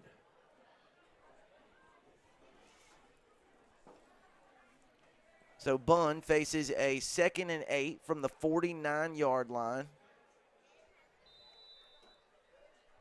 We're back in action. The game clock is running, 11.5 minutes left in the third quarter. Bunn trying to pull back within a score. They certainly have the capability to do that and strike quick with Watkins and Bolden. There goes Watkins.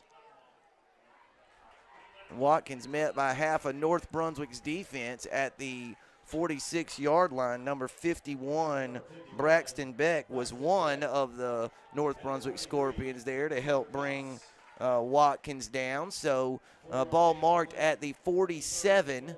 Bunn needs the 43 of North Brunswick, so it's going to be a critical 3rd and 4 here early in the third quarter for the visiting Bunn Wildcats. It seemed like about half of Leland was in on that stop that time, but you called out Beck and 6'3" junior leading the way that time for what sets up an important 3rd down for the visitors from Bunn.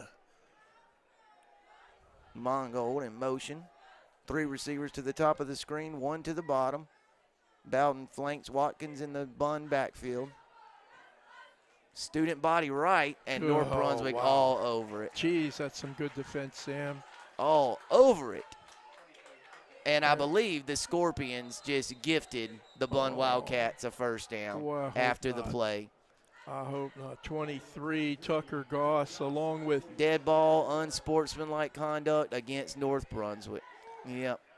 Well, boy, oh boy, come up with a huge stop. Jay, I don't no idea what was said, but there was nothing overly demonstrative. Well, that's the thing. It may not have been anything said, and it could be a relatively benign. Look, football is an emotional physical, game. Emotional game. Yeah, and when you make a good play, and if you kind of I don't know. You can't get too excited, but if you do and you get caught, you're going to pay for it. And the Scorps certainly did that. Sure did. 10:05 left in the third quarter. 1st and 10 Bunn. Ball is marked at the 33-yard line of North Brunswick. Handoff to Cook around the left side. North Brunswick does a good job spilling that one out. Wow. Horse collar.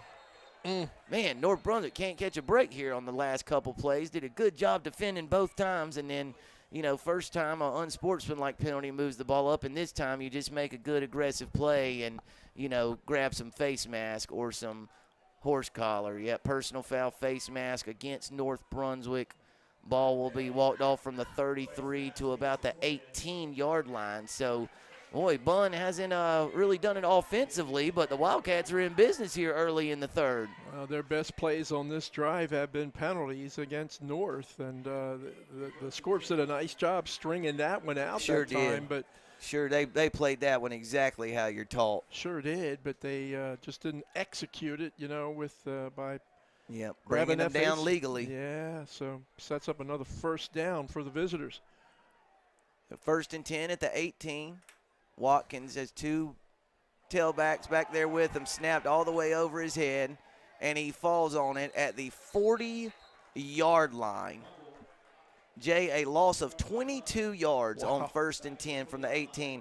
And, Jay, it's interesting that happened because there was about 4 snaps already on this drive where I thought, man, that thing is high and hot. And if they're not careful, one's going to get away from them. And sure enough, it did. I mean, that one was coming in with some serious heat. That's a loss of 22, setting up a 2nd and 32 from the 40-yard line of North Brunswick. Mistakes. A couple against the Scorpions and a big one that time against the Wildcats.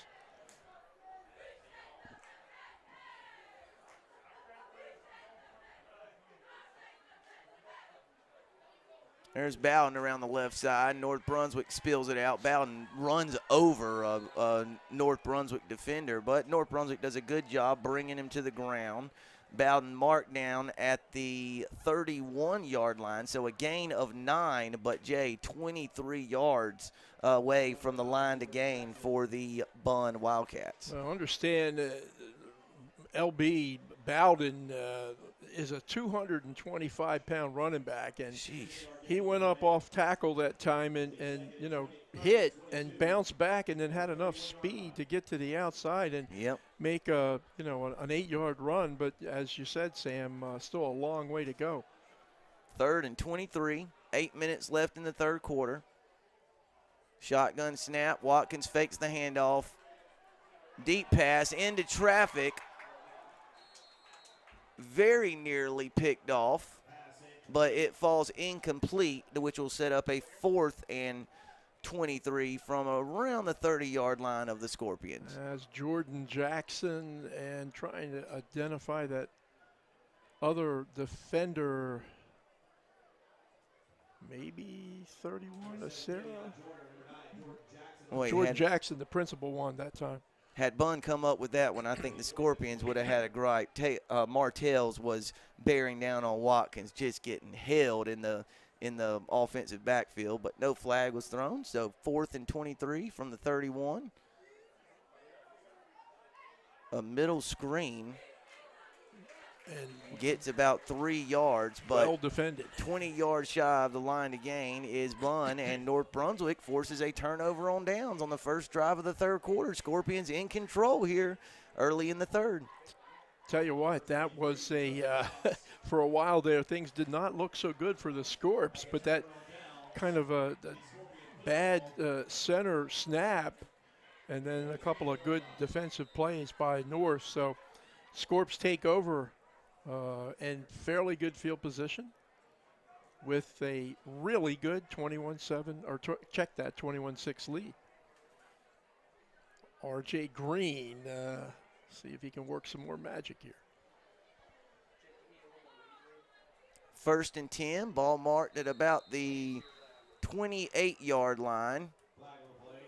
Bunn signaling that it's going to be a false start penalty against North Brunswick, and it is. Well, Jay, I tell you, and I know football has changed so much, but doesn't it just make a huge difference these days when you have an athlete back there at quarterback?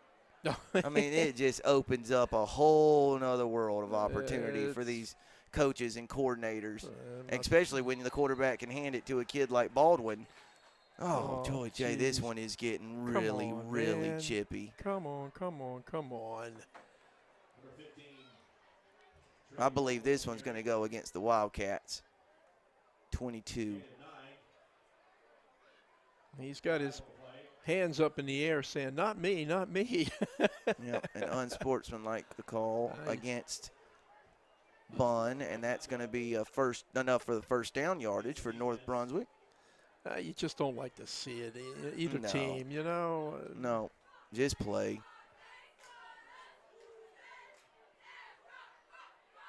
So advantage North Brunswick on that particular penalty. Yeah, Jay, between Baldwin's gain and the penalty yardage, it was about a 28-yard play.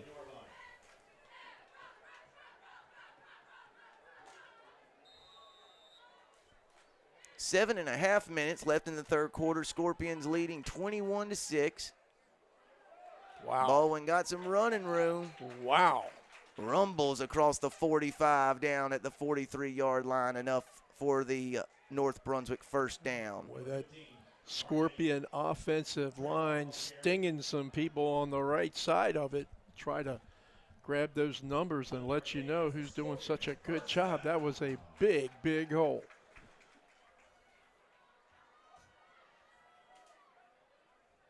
Green looks to the sideline for the play.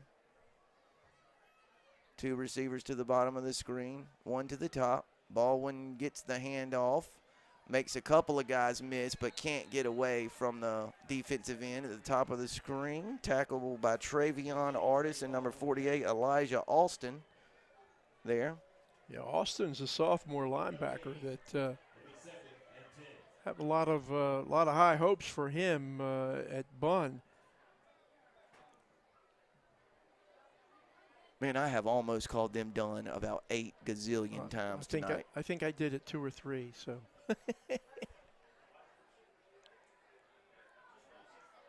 Baldwin again. This time he's upended at about the 40-yard line after a gain of 3 yards, setting up a 3rd and 7 for the Scorpions. Tell you what, Trey Baldwin's going to sleep well tomorrow. Absolutely. Tonight, tomorrow. Very involved in the game here this evening. He's run very hard. Now, Jay, when you had North Brunswick in week 1 against Whiteville, how were the Scorpions able to move the ball? You know, were they able to move it consistently? Well, they didn't, other than some passing with Green. But there you go. Had a hard time establishing the run. They're doing it better tonight. Wide open, oh Deloy. My word, look at that toss. Look at Seth. Look at Seth. Deloy! Look at Seth. Touchdown from R.J. Green, the second connection of the night from R.J. Green to Seth Deloy, and the Scorpions piling it on now, leading the visiting Bunn Wildcats 27-6. Let me tell you, Green threw that ball like it was nothing, just a flick of the wrist, and it goes 35 yards, and then the Swiss Army knife Deloy does the rest, a nice catch, and then his athleticism allowing him to get into the end zone. Sam, how far was that, would you say? We're going to look at it again. Look, Green flicks the 43 ball yards. From the 45. Deloy catches it about at the 9. Look at the little here, little there. Great balance. That kick is short and no good, so Manzanares misses his first point after attempt of the night. But the 4th consecutive touchdown by the North Brunswick Scorpions have the home team in front 27-6, and North Brunswick about 17 minutes and some change away from their first victory of the 2021 campaign. You know, Green is really, really good, and he showed it that time is, you know, getting into the open area back there in the pocket, moving around his feet, and then just really just kind of flicking his wrist. I mean, and delivers a strike to Seth Deloy, and Deloy, his second TD catch of the evening, and he showed off his athletic ability to get in that last 10 yards into the end zone. And what's now a 27-6 North Brunswick lead. Scorp's looking pretty good here tonight, Sam. No doubt about it. You got to know after the Whiteville game and a predetermined bye week in week 2 for North that they were just itching to get a game in of some kind tonight. Well, absolutely, and fortunately, the athletic departments of both schools were able to get together and make this game happen. That opening night loss to Whiteville, and it was a thumping 54-13, but as we talked about in the pregame, it was actually a little closer than the score might indicate, 1 and 2. I wouldn't be surprised if Whiteville beats a lot of teams 54-13 this year. They are that good, Sam. Yeah, boy, I tell you, Whiteville might be practicing football on Thanksgiving this year. Yeah, Coach Price got a pretty good-looking team over in Whiteville this year. Jay do have a couple scores from around the area that we'll give you after this kickoff. A little different kickoff that was a good time. kick there. Fielded cleanly by number 22, Nasheem Webb, but he was knocked out of bounds at about the 38-yard line. So Carolina Forest shut out New Hanover. Don't know exactly what the score was, but Carolina Forest held New Hanover scoreless and won that game. Wake Forest up on Hoggard 16-8. Wow. Late. Now, Wake Forest, I think, was number 4. Oh yeah, that was a heavyweight fight. Yeah. You better believe it. And Hoggard, I believe, was 10 this week, and that's 2 good teams, absolutely for sure. Boy, I bet that was fun in Wilmington this evening, or is fun. Game's still going on. Pretty much fun in Leland right now, though, if you're a Scorp fan. Absolutely. Who doesn't have fun on the ATMC TV Game of the Week? I know I do. Aaron and Nathan are having a blast. Yeah, Jake the Snake the Snake is up there doing his thing again. He's been smiling ever since I walked up tonight. That boy, he don't quit smiling. He's a perma-smile. Permanent smile. That's he's done such a great job in his third, fourth game with us this year. So. We talk a lot about all these other teams, but we got probably the best team in the area this year. Absolutely. Per usual. Every year. 5 minutes left in the third quarter. Bunn trails by 21 points. Little speed sweep. North Brunswick, as it has been for almost 3 quarters now, just all over it and knocked down the ball carrier for a loss of about 4 yards. That was number 1, Jordan Perry, trying to find some running room. I love these North Brunswick uniforms, except it is just about impossible to see numbers. Could you tell who got the tackle that time? It was the 5. Shield. Yeah, Jabril DeShiel. Jabril DeShiel. As some people say, Sam Hickman, a sophomore. Sophomore, and he is a good one. And not Delino DeShields. Not Delino. Who was one time Oriole property, by the way. Yeah. He was a good player for a long time. He was. Back when the Orioles had good players. Yeah. Handoff around the right side. North Brunswick bottles up Cook. Cook got some pretty good yardage there on 3rd and 10, but was dropped at the 44-yard line after a gain of about 6. But the Wildcats going to be about 4 yards shy of the line to gain with 3 minutes, 45 seconds left in the third. Sam, there are 11 players on the defensive team. And that time, 10 of them were around the ball. Well, I'd hate to be the 11th. Well, Tavion Joyner, from his secondary position, was the only one that was not involved. And he wasn't that far away. He was just kind of supervising. Tavion doing a good job. I'll tell you, the Scorps have been flying around tonight, Jay. Those gold helmets have been everywhere. They sure have. Boy, 4th and 4. Bunn leaving the offense on the field. Watkins looking over to the sideline. He's trying to draw him a little bit. Head coach wants a timeout, and I believe we'll see the Bunn punt team. Sam, I'm sorry, we talk about the fact that a lot of football games, are decided by mistakes, right? The loss not won, but there's another example of some good discipline on the part of the North Brunswick defensive unit. That's at least twice tonight in 4th down situations that Bunn has tried to draw somebody off sides, and North has not taken the bait. So, good job for that North D, particularly the front four, front seven, not losing their composure and looking at that ball, not moving until that ball moves. That's when you move.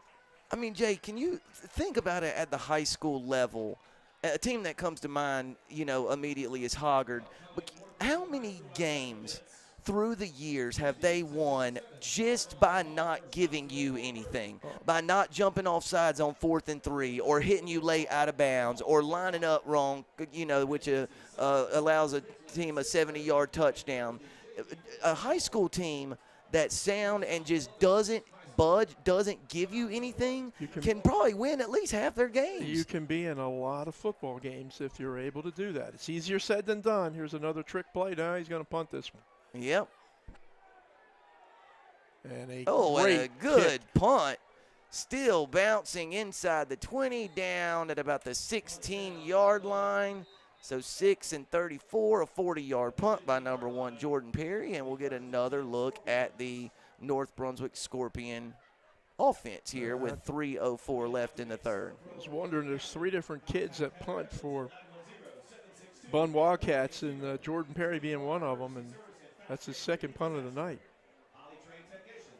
And that one was a big one. That really kicked Bunn out of trouble. And, if you're the Wildcats, you got to start looking at that scoreboard wondering how many possessions are we going to get? Do we have enough to make a run at North? And certainly turning the field like that is a good first step. But North's had an answer ever since that opening touchdown. Absolutely. Scorpions have been in total control since about the 6-minute mark of the opening frame.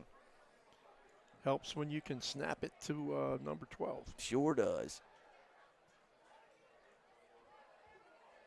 Who pops it to number 89, Armstrong, who is then driven out of bounds near the line of scrimmage. Maybe lost a yard. Jay, let me ask you, since I didn't have the opportunity to join you week 2 either, what'd you think about South Brunswick? Very impressive,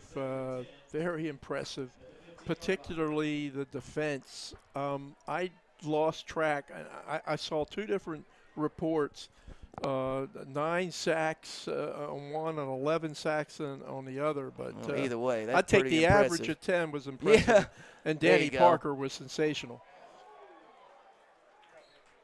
Big run by number 15, Trey Baldwin, across the 25-yard line. I believe he has enough for the North Brunswick first down. And I also think North Brunswick ran that play with 10 kids. Nope, did not. Way to go, play-by-play guy. Coach Lewis at South got something going, too, this year for sure. And he's got a sophomore quarterback. I believe his last name is Prince, and he kind of played like a king, not a prince.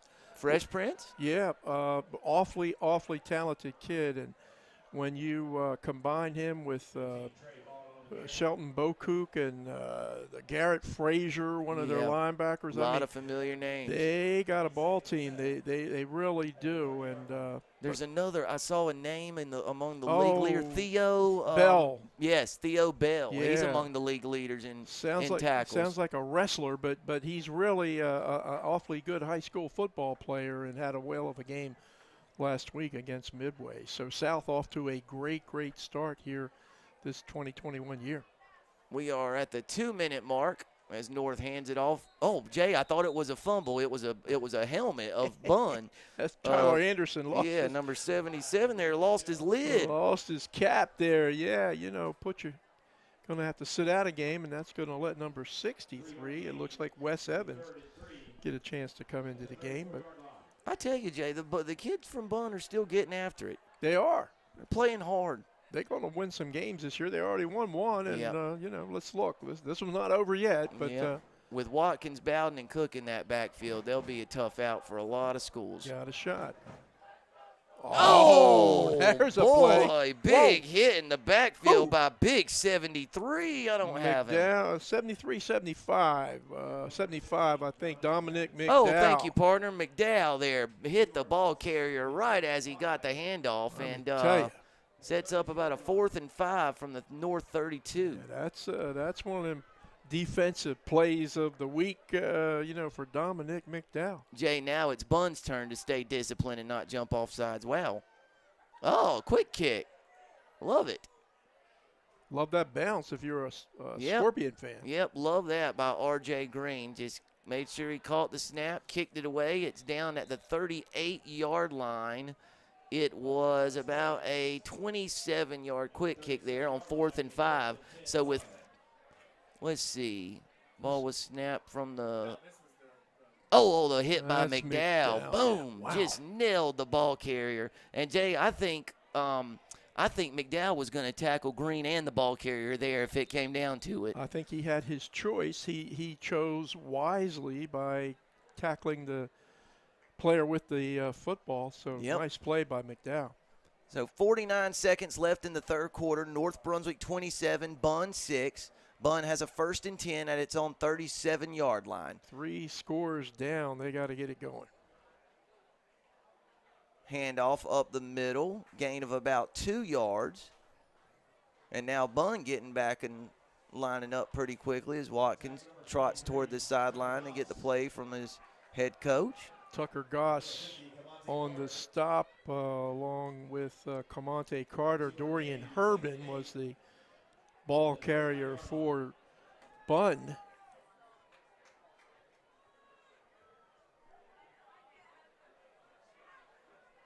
Second and 8 from the 39. Probably going to be the last play of the third quarter. Watkins hands it off. North Brunswick, boy, there are some pads popping on that field tonight. And, Jay, that is going to be the final play of the third stanza. North Brunswick leading 27-6. We do have a player down on the turf. Now he's coming to his feet. But, Jay, either way, we're going to take a short break before the fourth and final quarter. North Brunswick with a 21-point lead here at Gary Bishop Stadium. And we'll be right back with the fourth quarter here on your ATMC TV Game of the Week.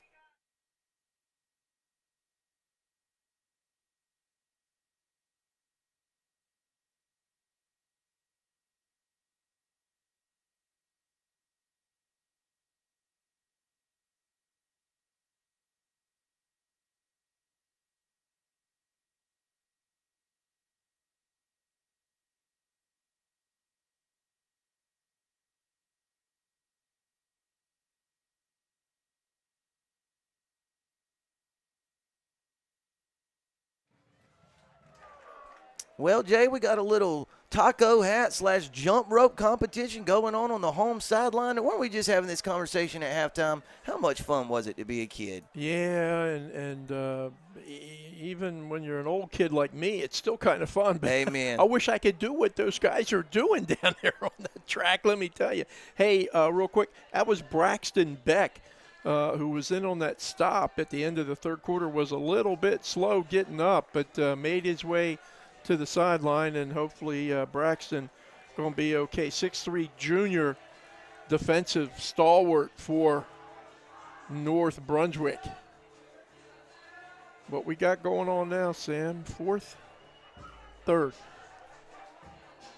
Got a little chain problem. Yeah, a little problem with the chain gang, and man, the band's starting to play something over here. Jay, look at this. The Scorpions are having a little fun now at the start of this fourth quarter. Crowd getting into the game. And Jay, it's hard to tell from our vantage point, but there is a lot of people here tonight. At halftime when I went out to get some air, there is quite a crowd here in Leland this evening. Well, as well they should. This is a fun team to watch this year. Very competitive for sure. Keep your eye exciting on these Scorpions. Yeah, there's a good shot of the crowd here in Leland. Boy, these new facilities are okay, aren't they? Boy, howdy, they are the best. 3rd and 4. Ball is at the 43-yard line. The Wildcats need the 47 for a first down. Man in motion.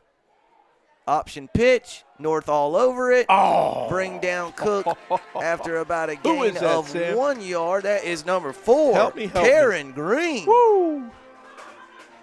That, my Just friend, an impressive open field tackle there, and keeps Cook about 4 yards shy of the line of game. that, my friend, is how you tackle, how you come up and lay somebody out. Green, and we've talked a lot here this evening about the youth of this North Brunswick squad, and Green, just a sophomore, 3 greens on this roster, and all of them are good.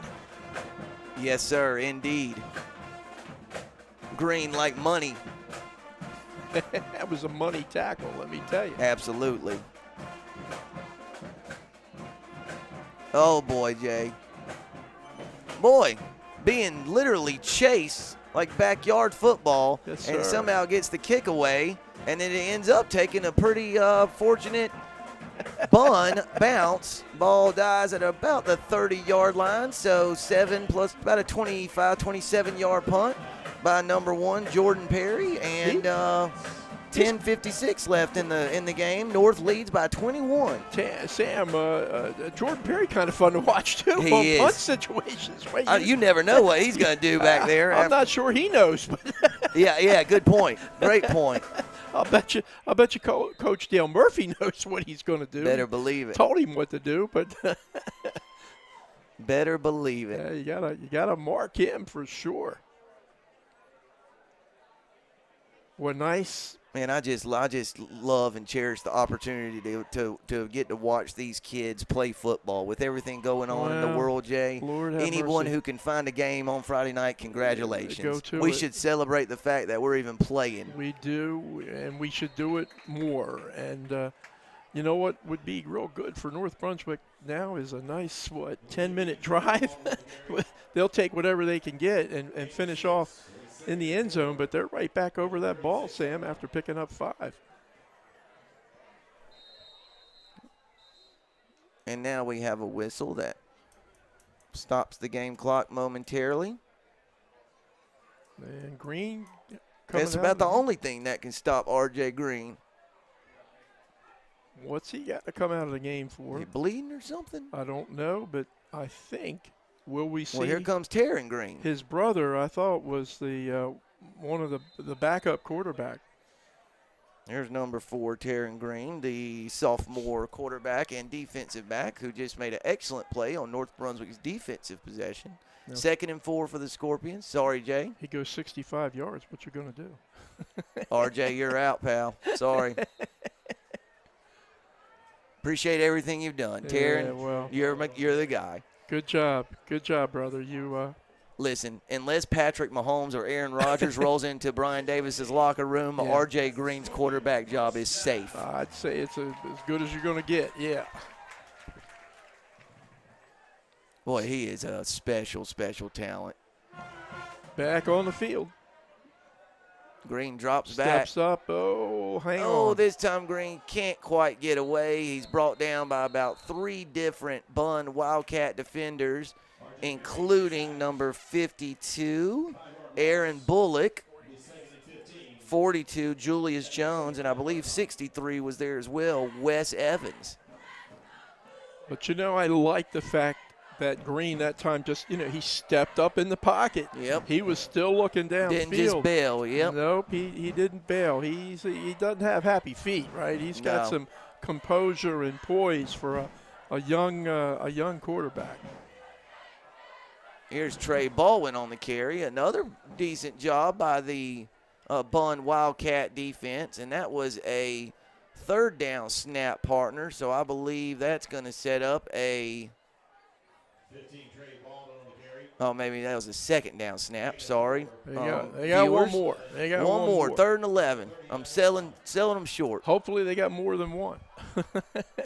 If RJ can come up with a 1st down here. North Brunswick needs the 50 for a 1st down. Of course, this offense capable of getting much, much more. He's going deep. No, he's got it. Wide open receiver. Who's that? Big time catch by number 11, Jackson Dorff. How about that? Who hauls it in and gets enough to about the 46-yard line, a gain of 15 yards. Jay, we do have a flag in the offensive backfield, personal foul against the defense. Add 15 yards. The ball will move to the 31-yard line, so 19, probably about a 30-yard play when it's all said and done. That time it was a well-designed play. The receiver on the side ran a deep pattern, cleared out, and allowed Dorff to come underneath and Green throws a strike, as he's been doing all night long, and picks up the first down. Also saw 75, the big guy, Luca Raciapi, come out. He is on the bench. Hopefully he's okay. Jay, here's a fun question to ponder with about 8.5 minutes left in this one. What kind of defensive player you think R.J. Green would be? Excellent. What are you thinking? Like strong safety? Excellent. Outside linebacker? You know, he's a ball player, right? He is. He absolutely is. I tell you who else is. Number 5, Jabril DeShiel. Carrying would-be tacklers across the 25. Just a 10th grader, too. And, gosh, big upside for him. Boy, I tell you, the battle for that 3A playoff spot in the Mid-Eastern Conference is going to be intense. Let me tell you, it's different this year, but wow, those are going to be 3-0. And that's going to be a flag.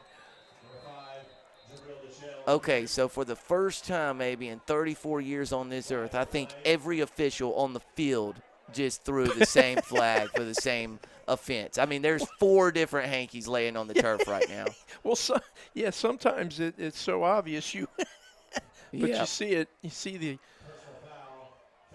Jay, we should have known DeShiel would not go down that easy, right? Yeah, it would take some illegal effort. Look at it, and look at him now, number 54. Let's credit 54, Gavin Lindbergh, for picking up one of the flags, right? That's a well-behaved, a well-mannered young man. Yep, that's right. Helps he's big as the side of a barn, but you know. Unlike that stinker Levi. Yeah, Levi. Just kidding. Also a fine kid, I'm sure. And had a pretty good ball career here. Sure did. Oh, look at Green. He pulls it. Got a man, Granda. Come on, Sam. A 10-yard touchdown strike from R.J. Green to the big senior tight end, Jaden Granda. And the Scorpions are rolling at Gary Bishop Stadium. North Brunswick has taken a commanding 33-6 lead over the visiting Bunn Wildcats. I'll tell you what, I don't know if we'll get another look at that. It looks like we are. Watch the poise of R.J. Green. Yep. Watch everything going on around him as he pulls this. He puts the ball, and look, the defender hits the running back because he's got the ball in his belly. And what's Green do? Pulls it back up, looks downfield, throws a little rifle strike. I mean, Jay, McDowell was literally right behind Green when he released that ball to Granda. McDowell could have turned around and stuck his arm out and put his hand on the football. Manzanares knocks in another extra point. He's 4 of 5 on extra point opportunities, and the Scorpions have a 34-6 lead here with just under 8 minutes remaining in the ball game. Barring something crazy, Jay, North's going to improve to 1-1, while the Bunn Wildcats are going to fall to 1-1 here on the young season. Yeah, listen, still got nearly 8 minutes to go here, so. But as I'll think back on this game about, the R.J. Green show, and despite him throwing the ball well and running the ball well, and I think it's his poise that impresses me the most. There's been several times here tonight where he has just stood strong and tall under pressure and made the right decision, and that one was one of them there. He's got a defender with his arms around a ball carrier that Green has just faked to, maybe 3 feet away at the most, and he stands back, looks, and fires a strike to Granda. Yep. That's an impressive play at any level. No panic whatsoever. None whatsoever, Sam. Great observation. And, Jay, that's why I've probably asked you 3 different times now, as impressed as we both were with the Whiteville defense in the Jamboree and the scrimmage, I was really curious. I really need to go back and watch R.J. Green for 4 quarters against that Whiteville defense to kind of assess what he looked like. And, Jay, it's game 1. Listen, R.J. Green's going to keep right on getting better. But I was really interested to see how he performed against that just lethal Whiteville D. Well, yeah, you're right, Sam, and I need to go back and look, too. I know he completed 1 long pass for a touchdown. It may have been more a run than a catch in a long run. But he wasn't, as we get an onside kick. Penalty. That's a penalty. North Brunswick touched it at the Wait, where do you kick off from? North Brunswick touched the ball 3 yards shy of the 50-yard line. I see no flags. There was a beanbag thrown, but North Brunswick, I think the ref got it. Yeah, got it. Okay, first down. North Brunswick touched the ball at about the 47-yard line, and it has to travel to at least the 50. Where is Brian Davis going? I don't know, but he is going way across the field, Sam. He's in the middle. Oh, you know what, Jay? What? You know what, Jay? I think he went over to tell that it was Bunn's not an coach onside that, kick. listen, I'm not with a 28-point lead and 7 minutes left trying to recover an onside kick, and I'm sorry. Yeah. If I'm a betting man. I believe I'd take that bet too, Sam. I think that's what he just wanted to go ahead and address it, right when it happened. Classy. Yeah, agreed. But, Jay, oddly enough, North has been kicking off like that all night. Yeah. It's a weird thing, but they've chosen not to kick the ball deep, and maybe that's out of respect for, Bolden and who was the other kid, Cook, who's pretty speedy. But, I think that's exactly what you saw there, Coach. Brian Davis is not in the business of embarrassing other kids, other teams' kids. No. Period. Especially like we've said a few times today, when these kids woke up this morning, I bet they didn't even know where Leland, North Carolina was, much less we're going to play a football game there tonight. Yep. And the North Brunswick kids are still trying to figure out if it's hot dog bun, hamburger bun, honey bun. Amen, brother. So, Bunn football at the 48-yard line of North Brunswick. Man in motion. Watkins struggles to corral the snap, then hands it to Perry. He's got room around the right side and then is drilled out of bounds by 22, Jay. That's Mooney, Brandon Mooney for North Brunswick, I think. And Jay, just 2 or 3 flags flew in the air. The hit by the North Brunswick defender knocked the helmet of Jordan Perry right off and out of bounds. But I don't know if these penalties will offset or if it was maybe a targeting call. I have no idea. I didn't get a good look at the play over on the visiting sideline. It was a big-time pop by Mooney, and we'll just have to let officials sort this out. It was a really good hit. Wait, I'll tell you what, Jordan Perry is quick. He is. Man, I just want to see the Bunn punt team come back out so we can see what Perry's going to do next. Yeah, what will he do next? Yeah. What can Perry do for you? The referee's trying to sort this out. Over near the 40-yard line, the visiting sideline. Personal foul, face mask against North Brunswick. It looks like that's the only flag. So that's going to be tacked on to the end of the – no, it's not.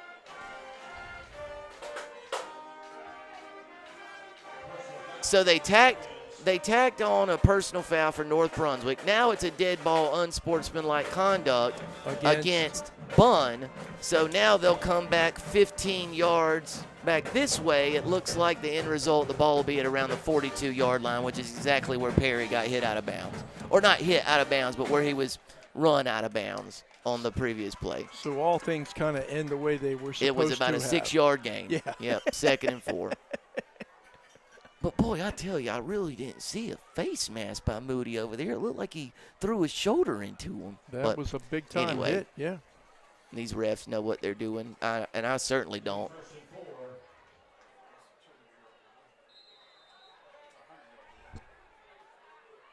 Second and 4.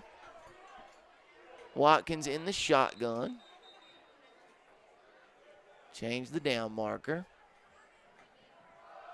The previous play would stand, Jay, as the personal foul and the unsportsmanlike were dead ball. They don't affect the down of the previous play.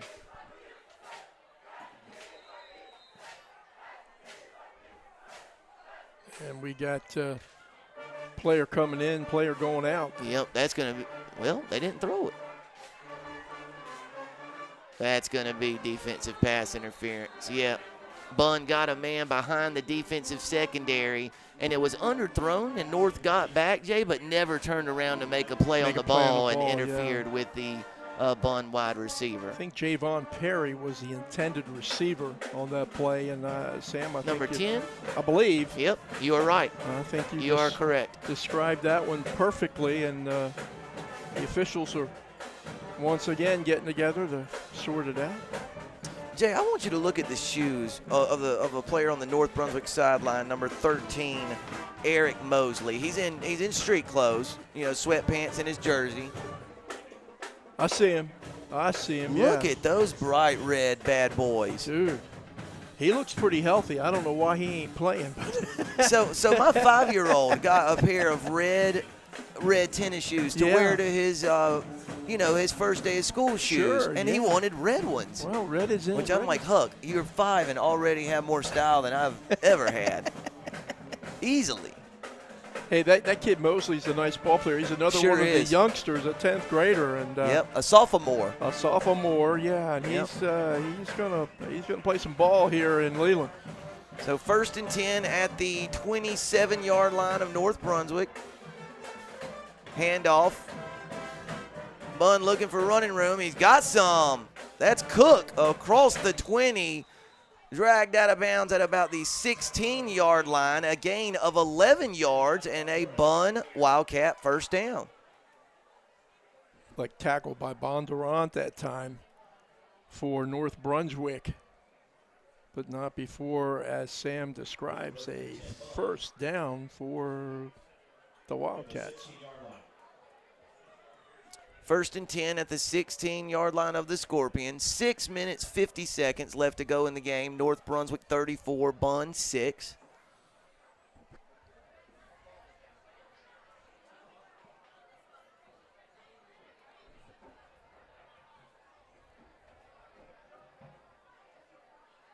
Oh, nice trap play right up the middle. Tailback number 21, Jay, I believe. Oh, he's marked out just shy at about the 1-yard line. That's Calvin Jones, the senior fullback who just ran right through the teeth of the North Brunswick defensive line before he was brought down at the 1, a gain of 15, and that'll set up 1st and goal at the North 1. Yeah, good bang that time by Jones. Well executed play by Bunn, and as Sam said, Jones dragged down just before he got into the end zone. Jay, I got to shout out a Bunn player after this play, or maybe after this drive. That's a touchdown. Number 5, Demarion Watkins with a 1-yard quarterback sneak touchdown. Pulls Bunn within 22 points, and that was the Wildcats' first touchdown since about the 7-minute mark of the opening quarter. And Watkins' 1-yard scamper makes it North Brunswick 34, Bunn 12. Looks like the Wildcats will leave the offense on the field to go for a 2-point try. Jay. Yep.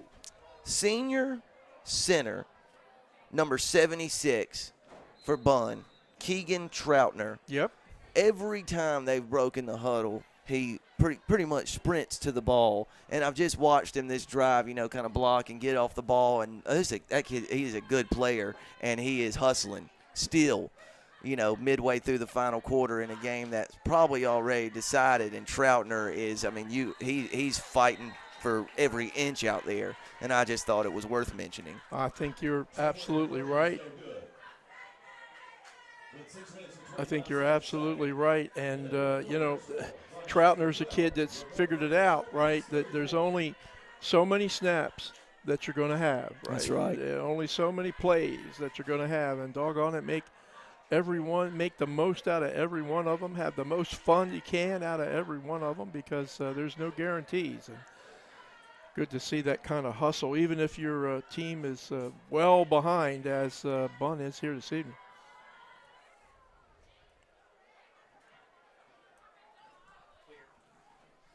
North Brunswick 34, Bunn 12, 6:25 left on the game clock. Gary Bishop Stadium on the campus of North Brunswick High School. Thanks for joining us tonight on your ATMC TV high school football game of the week. Jay, are we on the docket next week? I believe it's a Columbus County week next week. South Columbus and North Brunswick. South Columbus and North Brunswick. Sign me up. Tabor City? Wow. From the OK Corral in Tabor City, North Carolina. In partnership with Columbus County Schools, ATMC TV will be presenting next week's Game of the Week, again from the campus of South Columbus High School, where these same North Brunswick Scorpions will cross the Columbus County line into enemy territory and take on Russell Dove and the Stallions. Boy, that should be a good one. Should be, and, it kind of – ATMC is kind of branching out. Their footprint's getting pretty wide and into Columbus County for sure.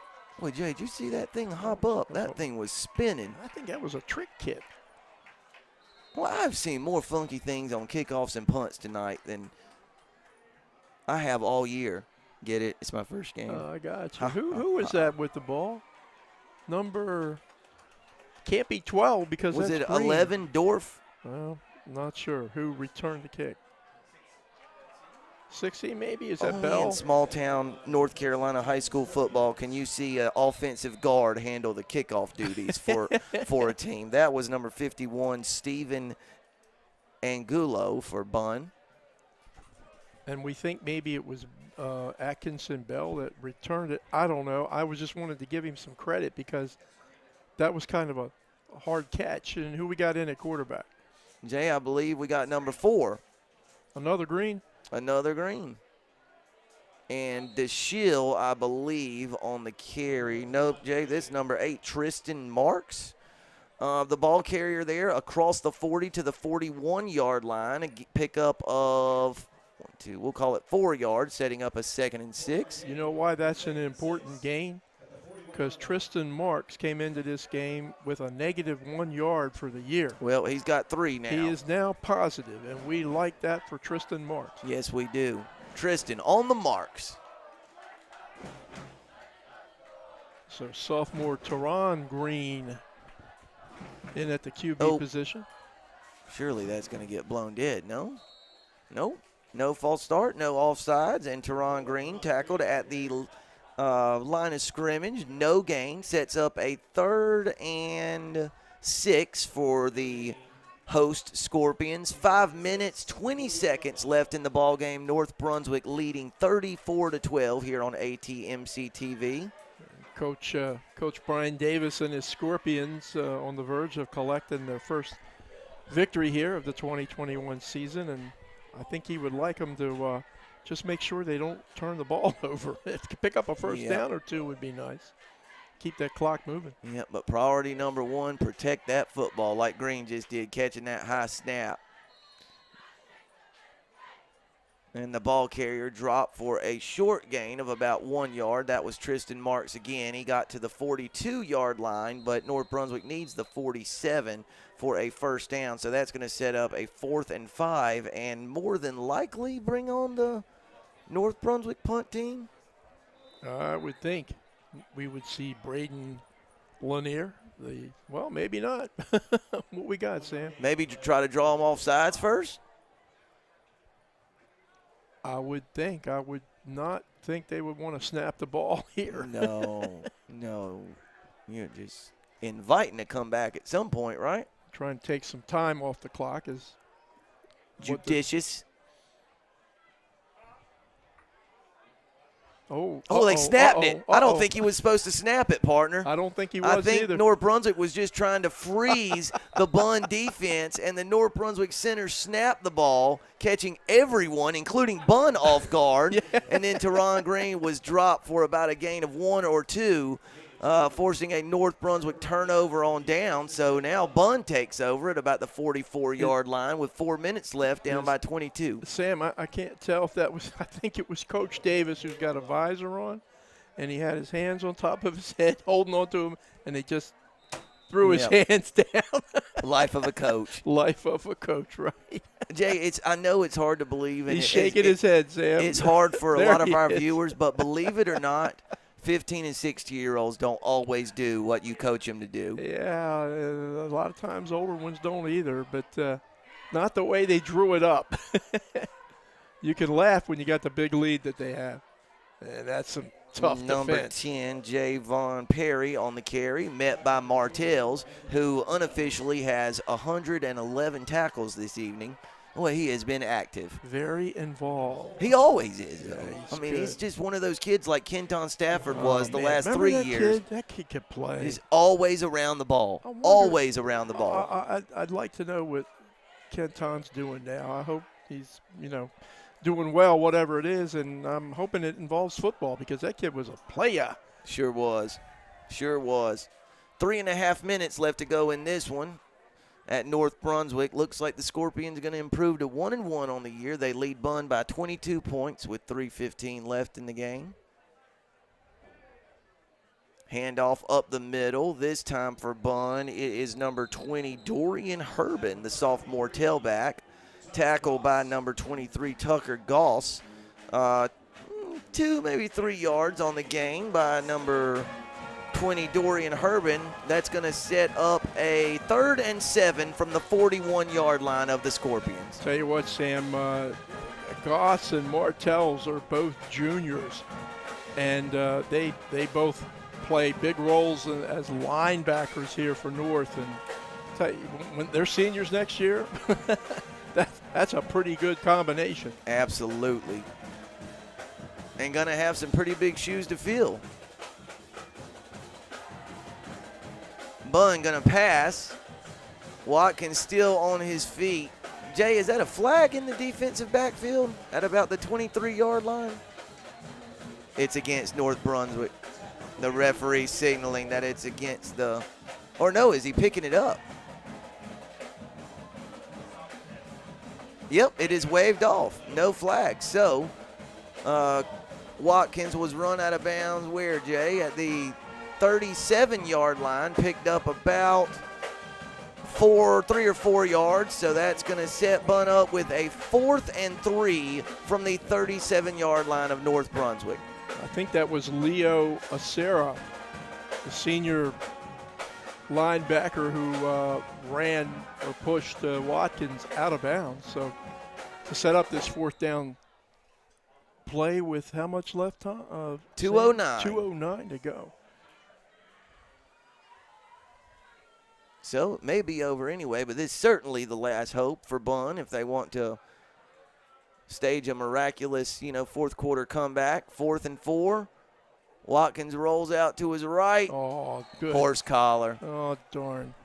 Yeah, a great play by number 44, Anthony Martels, but he just reached out and got the horse collar of Bunn quarterback Demarion Watkins, which is going to be a 15-yard penalty and a Bunn 1st down. Boy, that's a shame because Martels did a wonderful job running Watkins down, and oh boy. Jay, I don't mean this facetiously at all, and I was afraid it was going to come off that way, but if I'm chasing you, do you know, I need to ask my brother this sometime, do you know what the defender's taught to do? Because I'd imagine a coach would rather you grab him and get the 15 yards than watch him score. I think he's supposed to catch him ever how he can. Now, obviously, you want to do it without incurring, a penalty. Yeah, that's a good question. Do you dive at their ankles? I just don't know. I think that's a good question for Coach Brett. You need to ask him that. Oh, boy. Oh. We need a question for Coach Perry, who saw his life flash before his eyes just now on the loss of 6 yards. Yeah, Jordan lost his footing that time, and luckily didn't lose any more than that. Hey, Sam, there's the young man for Bunn, 84, you were talking about at halftime, that had the white pants on. Yes. We was wondering if he was going to play. Javon Harris. Well, he's in the game. And them white he's looking good. Pants kind of stick out. It's like the volleyball player, who wears the different jersey, the libero. Oh yeah, the libero. Yeah. My granddaughter's playing volleyball. I've seen them. All right. Exciting times. Pass across the middle is complete to wide receiver number 1, Jordan Perry. I tell you what, Jordan Perry has been all over the place this evening. He's had a fine game. He has, somehow, some way, and maybe credit North or credit somebody, but Bolden has not really been a part of this game here tonight. Not since the first drive. Yeah. He really hasn't been. 40 seconds left in this one. Bunn has a 1st and 10 at the 16-yard line. Throwback. Wide open. Good closing speed by North Brunswick, but can't quite get to number 22, Nasheem Webb, the junior running back, 5'10", 185 pounds, with a 16-yard touchdown reception from the right arm of junior quarterback Demorion Watkins. Jay, I'm afraid it's too little too late for the Bunn Wildcats, but a nice scoring drive there, and suddenly Bunn within 16. And again, showing no quit, which is if you're a coach, you got to like the fact that your kids are playing it all the way out, right down to the last minute of the game. And that was a beautifully designed play. He rolled, everything went to the right, and 22 just slipped out off the line, and for a throwback screen, just a really well-executed throwback screen by Bunn. And Watkins around the muddled-up line and across the goal line. The two-point conversion is good. 29 seconds left. North Brunswick 34, Bunn 20. Here's another look at the touchdown pass. All the action of the play, moving to the right. Watkins plants his foot in the ground, fires it back to number 22, Nasheem Webb, and from there it was just a race to the goal line and a race that Webb won. Yeah, that was a well-designed play and a well-executed play, particularly by Watkins. But, I'm not sure of the defensive 11 that's in the game now for North, how many of those kids are starters and how many of those kids are not. I'll tell you what, I don't think in the after that first touchdown drive tonight by Bunn against the first defensive unit of North Brunswick, you would have seen that play, right? No. I got a feeling that the Scorps would have been up to the task. But anyway, credit to Bunn with a nice play. Jay, since you mentioned that sequence, I've got to say, I'm not sure I can ever remember a game where a team scored, I don't want to say effortlessly, on its first drive and then just got absolutely shut down the rest of the night as Bunn has moved the ball in the fourth quarter against, North's, a lot of North's 2s and 3s. Yep. But, I mean, Bunn scored on the first drive, moved about 71 yards, and then couldn't do anything against just a swarming North Brunswick defense for the remainder of the game. It just flipped like that. Yeah, they took advantage of that interception. And, Jay, it's on the ground. Oh, North Brunswick recovers. The Scorpions recover, and that is going to do it. One knee on the ball for the Scorps, and that's going to wrap it up. Jay, let's get some parting thoughts. North Brunswick's going to leave here with a 34-20 win. It's the Scorpions' first of the 2021 campaign. Yeah, game really, if you just look at the score, Sam, it really isn't as close as 34-20. It was a pretty dominating effort by the Scorps here this evening, and just an outstanding performance by the senior R.J. Green. His running, throwing, and again his poise and his ability to really manage his team were all evident here tonight. And 2 touchdown grabs for North Brunswick senior receiver Seth Deloy. Jay, reminder, next week, ATMC TV, in partnership with Columbus County Schools, will be bringing you the South Columbus Stallions against the North Brunswick Scorpions on your ATMC TV high school football game of the week.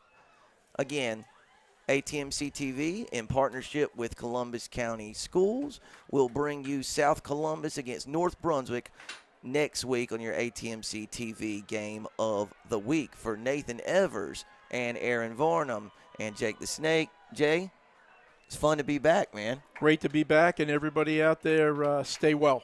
Jay's third game of the season, these guys' third game of the season, my first. Appreciate them giving me the opportunity to shake off the rust and the cobwebs, and we'll certainly be ready to rock and roll next week from Tabor City as the Stallions of South Columbus prepare to host the North Brunswick Scorpions. For the entire team at ATMC TV, good night from Gary Bishop Stadium on the campus of North Brunswick High School. We'll see you next time.